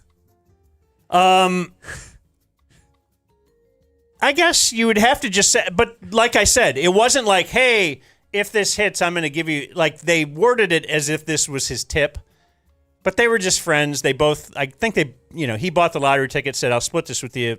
Give me the number. Because she gave him the numbers. Okay. She gave him half the numbers. So. It's still pretty cool on his part. Yeah. Because he could have. But he could have just said owners, Yeah. On this day in 1999, I have a little video on this. We don't need any sound on it, but it is supermodel Fabio. Do you know who that is? They might have used his picture on some of those books you read. Yeah. Yeah. Ladies love abs. Fabio. Yeah, he's got long hair. Got long hair. Do you got the video there? He was bloodied by a bird. This is how I found out who he was. Yeah, he was at Busch Gardens. And he was there to promote because he looks like a Greek god. So they opened a new ride called Apollo's Chariot. And so he gets to ride the roller coaster. And, I mean, you don't put him like in the middle. He's in the very, very front. He's the face. So that long flowing hair will be whipping in the wind of the roller coaster or whatever. So he goes on the roller coaster. But while on the roller coaster, it was like a goose or some kind of a big bird. Oh, dang, dude. He got messed up. Like hit his nose, like his face went right into it, and he is totally bloody. Like, it's awesome. And yeah, he's none too pleased. No. Well, none too pleased about this. His job is to be attractive. The jester. And yeah, so like in the front, there are young girls with him. It looks very Epstein-y, but they're dressed as Greek goddesses or whatever. Pretty fitting. Yeah. And then, yeah. That's amazing. Oh, that's good. And then on this day in 2011, the name of this whale is Tilikum. Mm-hmm. It is a killer whale. It killed its trainer in 2010. So on this day, what did they do? Did they finally euthanize this whale? Or did it resume performing for the first time since the woman's death in Orlando, Florida at SeaWorld? It resumed performing. Did they do it to honor the dead trainer? Well, see, I know that this is a story about capitalism, but in my mind, it is a story about blaming the trainer for the death. Like, why are we going to retire him? It was this idiot's fault. Right. He's a killer whale. Right. He's the one bringing in the money. Dude, Tilikum is the star of... No one's buying SeaWorld tickets to see this chick train. Right. No. Tilikum is the star of, what was it, Blackfish? Or yeah. The SeaWorld movie. Tilikum put up, like, Warren Jeffs numbers. Like, the entire farm system was from his till he comes. Like, his seed was 200 whales. Till I Come is his name. I have to figure it had something to do with it, right? Yeah. When they named why else him. are you naming him that? We'll keep him till he comes. So it's March 30th, this day in Dumb Zone history. In 2021, we did a segment on this. At the time, the Thunder had just gone 22-50 in the NBA the shortened season of 2021. They were sitting on 34 picks through 2027. But that'll never work. Yeah, they won't really be good. It can't. I don't know. I would like to find anybody who thought that They must have had like a great player, like one of the top players in all of basketball to trade to get those picks. I mean, no, not Paul really. George. Oh, okay, yeah, he's certainly a top 3 player. Everybody. This was a Crow line call that I don't think I've ever seen Jake laugh harder. Whenever the guy said that I was the show Castrato.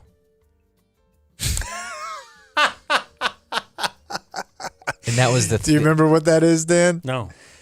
I think it's in Italy. It's some period of time pre-Picasso. They had a type of music that was just castrated boys because they're the only ones that could hit the notes and sing it the way that they liked it. So they would cut their stuff off and they would live lives as they were called castratos.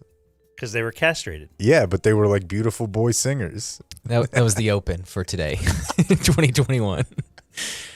And then in 2020, we had what we called the pizza dog incident, where this was probably show 2 or 3 in the den. Yeah.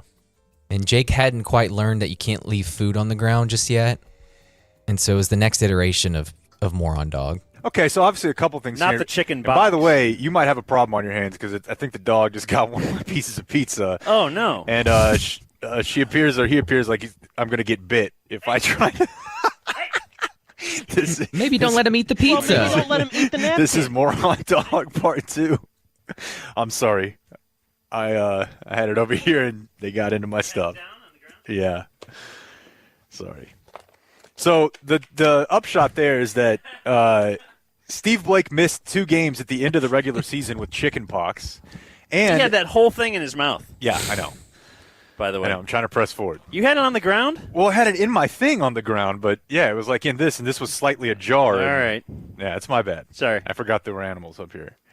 So, first of all, Steve Blake he's in the rotation for the I love Lakers that you're at this just point. plowing forward with Steve Blake. You may I love gotta it. stay on this. I hate it.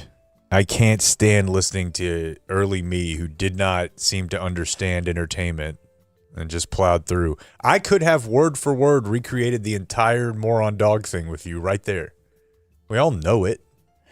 Could have done anything other than try to relive the 2011 NBA Finals, which is, I believe, what I was doing. You were. It was a good segment. And yeah, Well- you're right. Steve Blake did have the chicken pox. Could have been better. Never forget. If we just focused on the pizza and the moronic dog, though. Other birthdays today. Billy Cundiff is 46. I thought he was awesome. I think the stats would argue with you. Really? Yeah, dude. He was just the Cowboys kicker and you knew his name. Okay. Dude, I found for some reason, I found an old email. Maybe I should do this tomorrow. It was from Blake, who had given me, let's see, it was like a 2021 email. Blake sent me all the Cowboy kicker percentages since the year 2000 up through 2021. And you've got your very high is like Dan Bailey, 93% one year. You have your mids, but then you had Billy Cundiff at 63% in 2002. Made 63% of his field goals. Yeah, that's not good. Yeah. Then all of a sudden Brandon gets here. He's like, what about 94.7%? What if I did that? Yeah, but he's asking for $10 million a year. Greedy. And then here's Blake's notes. Wow. Greg Zuerlein, 83%. But then he writes 2 of 5 from 50%, where he was supposed to be a, quote, weapon. little editorializing. Yeah, I don't know if we needed that. weapon from long range. Yeah, 2 of 5 from. Do you remember Greg the Leg? Greg the Leg. Oh, dude, they're going to try it from 50. That'll be great. Greg Zerline. Mm-hmm. Who could ever kick it from 50? He could even kick like a 55-yarder. Now Brandon's like, hold my beer. Toby go. I hate that bit, by the way. Hold my beer. You hate hold my beer? Do we all hate hold my beer? Yeah. Just saying it. Toby Goen is 51. He was the Cowboys punter. Richard Sherman is 38. Alex Bregman is 32. Chris Sale is 37. He's today's War Games winner. Boy, I bet. He's good again. Really? Like now? This weekend. Yeah, I don't know. Everybody thought he was done. Then he had a great year either last year or the year before. Charlie Weiss is 70. Decided still alive? schematic advantage. He's 70, dude. If He you looks think like that's shit. if you think that's still alive, let me give you Warren Beatty is 89. And if you think that's still alive, let me give you John Aston, 96. The dad in the Addams Family. Oh, wow. Father Yeah. of Sean Aston. Actually, stepfather of Sean Aston. I've come to find out. Father was stepped up. But what's that? Not the stepfather, the father who stepped up. Yeah. That's Ooh. a big thing. Really? Yeah. You get it on a shirt, you know? I bet your dad loves that. No, yeah, but my stepdad would never, ever, ever, like, wear a shirt like that or say. But you will see it, dude. I've seen shirts. I've seen shirts. Richard Rawlings is 57. Gas Monkey Garage. That's right. You know him? I bet you Was do. he a Blaze guy? Yes. They used to shoot part of the show there, too. Maggie Baird is 67. She was an actress. She was a teacher in The Groundlings. And she's the mother of Billie Eilish. Oh, wow. Okay. Who hides them things. Not anymore. She still kind of tucks him away, but she's occasionally. letting loose? Yeah, letting the pups out at the park every now and then. It's Paul Reiser is 70. For some reason, I just think Blake probably loves Paul Reiser. Dude, I hated that show so What is the show? Mad About You. I mean, I've already made my feelings on Helen Hunt known. It just feels like that would be a show that you would watch. It does. Is that too old for you? Yeah. Yeah. But it's same format, right? They didn't have kids. Did they? I don't know. I just remember thinking it felt I thought Helen Hunt looked good in that show. liberal. MC Hammer is 64. Pierce Morgan is 61. Donna D'Erico is 58. Pierce got mogged by Clav. They arrested Clav over the weekend, by the way, Dan. What's Clav? I hate that I understood that sentence. Clavicular. Yeah. My looks maxing. Locked up. They arrested Why isn't that in the news? Not really much. Henry's not here. Henry. He got arrested for I'm now following Clavicular his through you. his girlfriend got in a fight with another influencer at their house, and he was like, Nice. there. Donna D'Erico, she was in Baywatch. Which is coming back. And then she went and was in Playboy, and I was thinking, Livy Dunn's in it, right? Mm-hmm. oh yeah? Yeah. Donna D'Erico. I just got to thinking, there's no more, like that Playboy used to exist, and it would be a place for your tasteful nudes to be put out, and you could make $1 million. Yeah, but you're not in the OnlyFans game. You think that everybody on OnlyFans is getting P and V, and they're not. A substantial portion of OnlyFans are chicks not showing, roast beef or a full nip. They're tastefully nude. Yeah, but you have to just subscribe to that. What are you paying for? I can't just go. The same thing people were paying for. Get me a Playboy at the gas station and see I know, lady but from Baywatch. Yeah, I or know. the girls at the SEC. Like, we need that. You actually probably could. I bet some OnlyFans are single use. But my point is that there are women selling content that are not, the full Orlando Magic around her. Speaking of that, we haven't seen those 2 magazines we got in a while. Yeah, Dan. Well, Let's because do I'm just our porno. You're just hammering it all day, man. I mean, what do you think So I do we haven't during been the back to the den. Donna during the bathroom D'Errico break? is still very hot. Yeah. My goodness. Who knew? You could still be hot at 58. Rapper NF is 35. Do I know him? I thought you guys would No. for sure. He's a white rapper. White? No, I'm out. Nathan Feuerstein. I That's got a weird nothing. name. It very It's much. kind of like Führer. And you're like, oh, okay. Oh, wait. Oh, yeah. Okay. Canceled out. Yeah, I guess that's fine. I thought you would have been fired up about this guy. Don't know. Our Dumb Zone birthday of the day runner-up is Eric Clapton, 81. Son died. He has the Mamba mentality because he profited off the death of his kid. Like he's writing lyrics as he's down to floor 14, floor 10. Dumb Zone birthday of the day, actress. By the way, the AP started somewhere. I started calling them everybody actors. Started calling, like it says here, actor Donna D'Errico. Mm-hmm. That's a WHL. Mm-hmm. It is, because The Academy Awards still has Best Actress. That's the What are we thing. doing? If you want to just say everybody's in, all right, do everybody's in one pool then. Because I would agree with you. Why would that be different than? It's not like athletics. I think it's just because of opportunities. More people get to win awards. Yeah.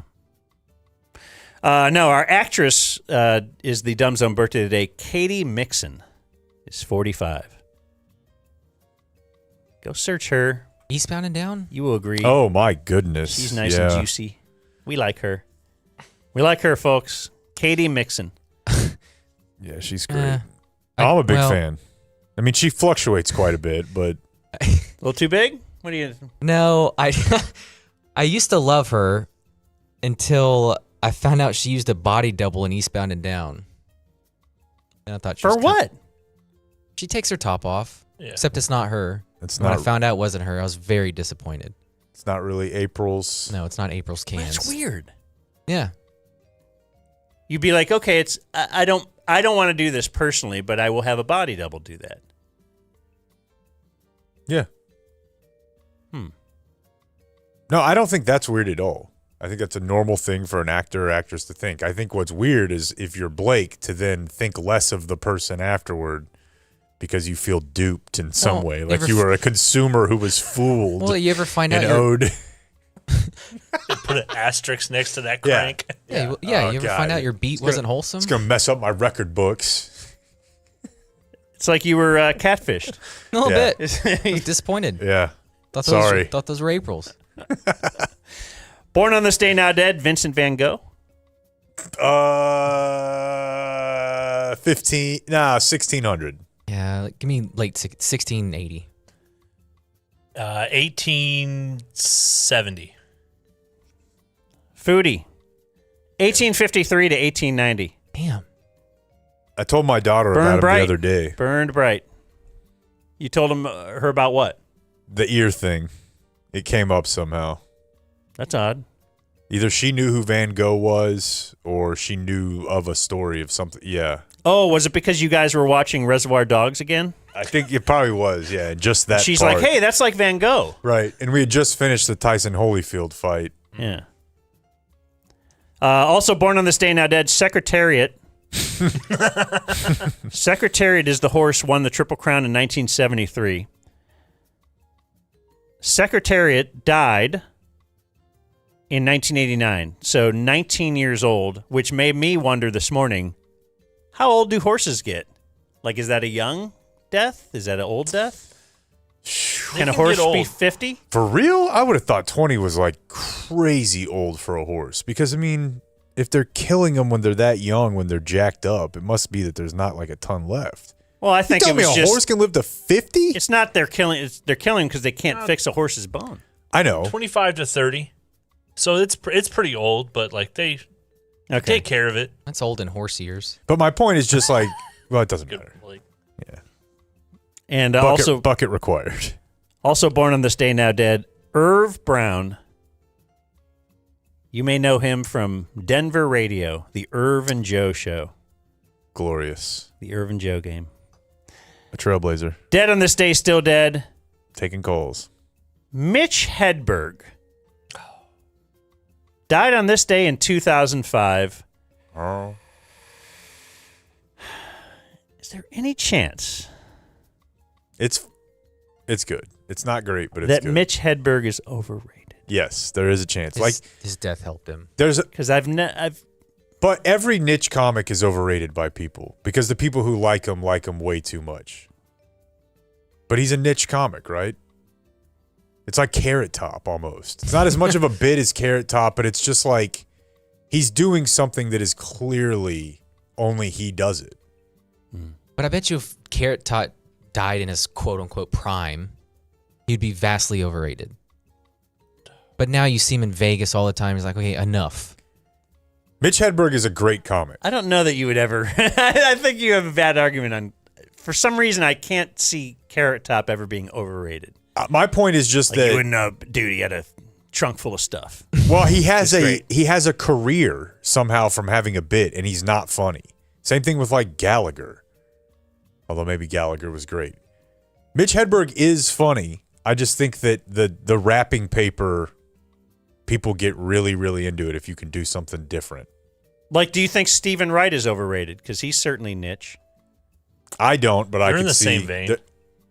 Because I think he's great and not overrated, but then I've seen Mitch Hedberg because everybody says you got to watch Mitch Hedberg. And it's just like, I don't know. He's funny. That's what I think, yeah. Funny. Yeah, I'm with you. But he's not saying anything like this! And that's what happened on this day in history. Well, boys, we did it. Adios, mofo. We gotta go before this becomes a zoo. Thank you for watching my video. Subscribe and type for my name if you want to watch more of my video. It's the Dumb Zone. Ba-da-ba-da-bop. It's the Dumb Zone. Yeah. It's a new year.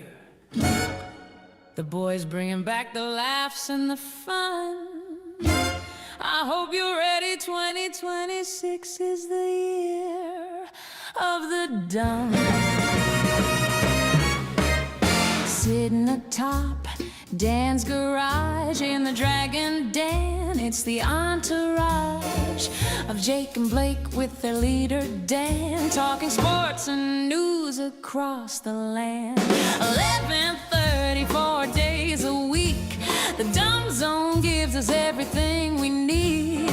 Cowboys, Luca, Brandon, Aubrey too, making Dan so hot I think he took a blue chew. Here we are in the Dumb Zone, the Dumb Zone, the Dumb Zone, the Dumb Zone. The fun never stops in the Dumb Zone, the Dumb Zone, Dumb Zone, Dumb Zone. First, the philanthropist, Blake stacking homeless in his Venmo list, taking care of Angelo every month, teaching him how to use points to save a buck. Jake is here and his mind is clear, pounding testosterone instead of beer. He's feisty Jake, basically new, but first he's gotta tell you what he's been through. Here we are in the Dumb Zone, the Dumb Zone, the Dumb Zone, Dumb Zone. The fun never stops in the Dumb Zone, the Dumb Zone, the Dumb Zone, Dumb Zone. You smell that? I think it's broccoli and salmon. What? Who would cook that in a room full of people? Oh, it's just Dan. It's his house. I guess he can do whatever he wants. Fuck it! Now for the man known as Uncle Hotmail. He'll drag his nose across your snail trail. Black shirt, cool hat, it's every day. He'll always answer if something's gay or not gay. Game day, Men's Health, Flooring Direct, Community Mechanical, it's all for rent. Frankel and Frankel, give them a call. Were you in a car wreck or did you fall? The boys together are a triple threat. I hope they're finally out of their legal debt, but until until that time, we'll listen in the dumb fuck nation and all our friends. Here we are in the dumb zone, the dumb zone, the dumb zone, the dumb zone. The fun never stops in the dumb zone, the dumb zone, the dumb zone.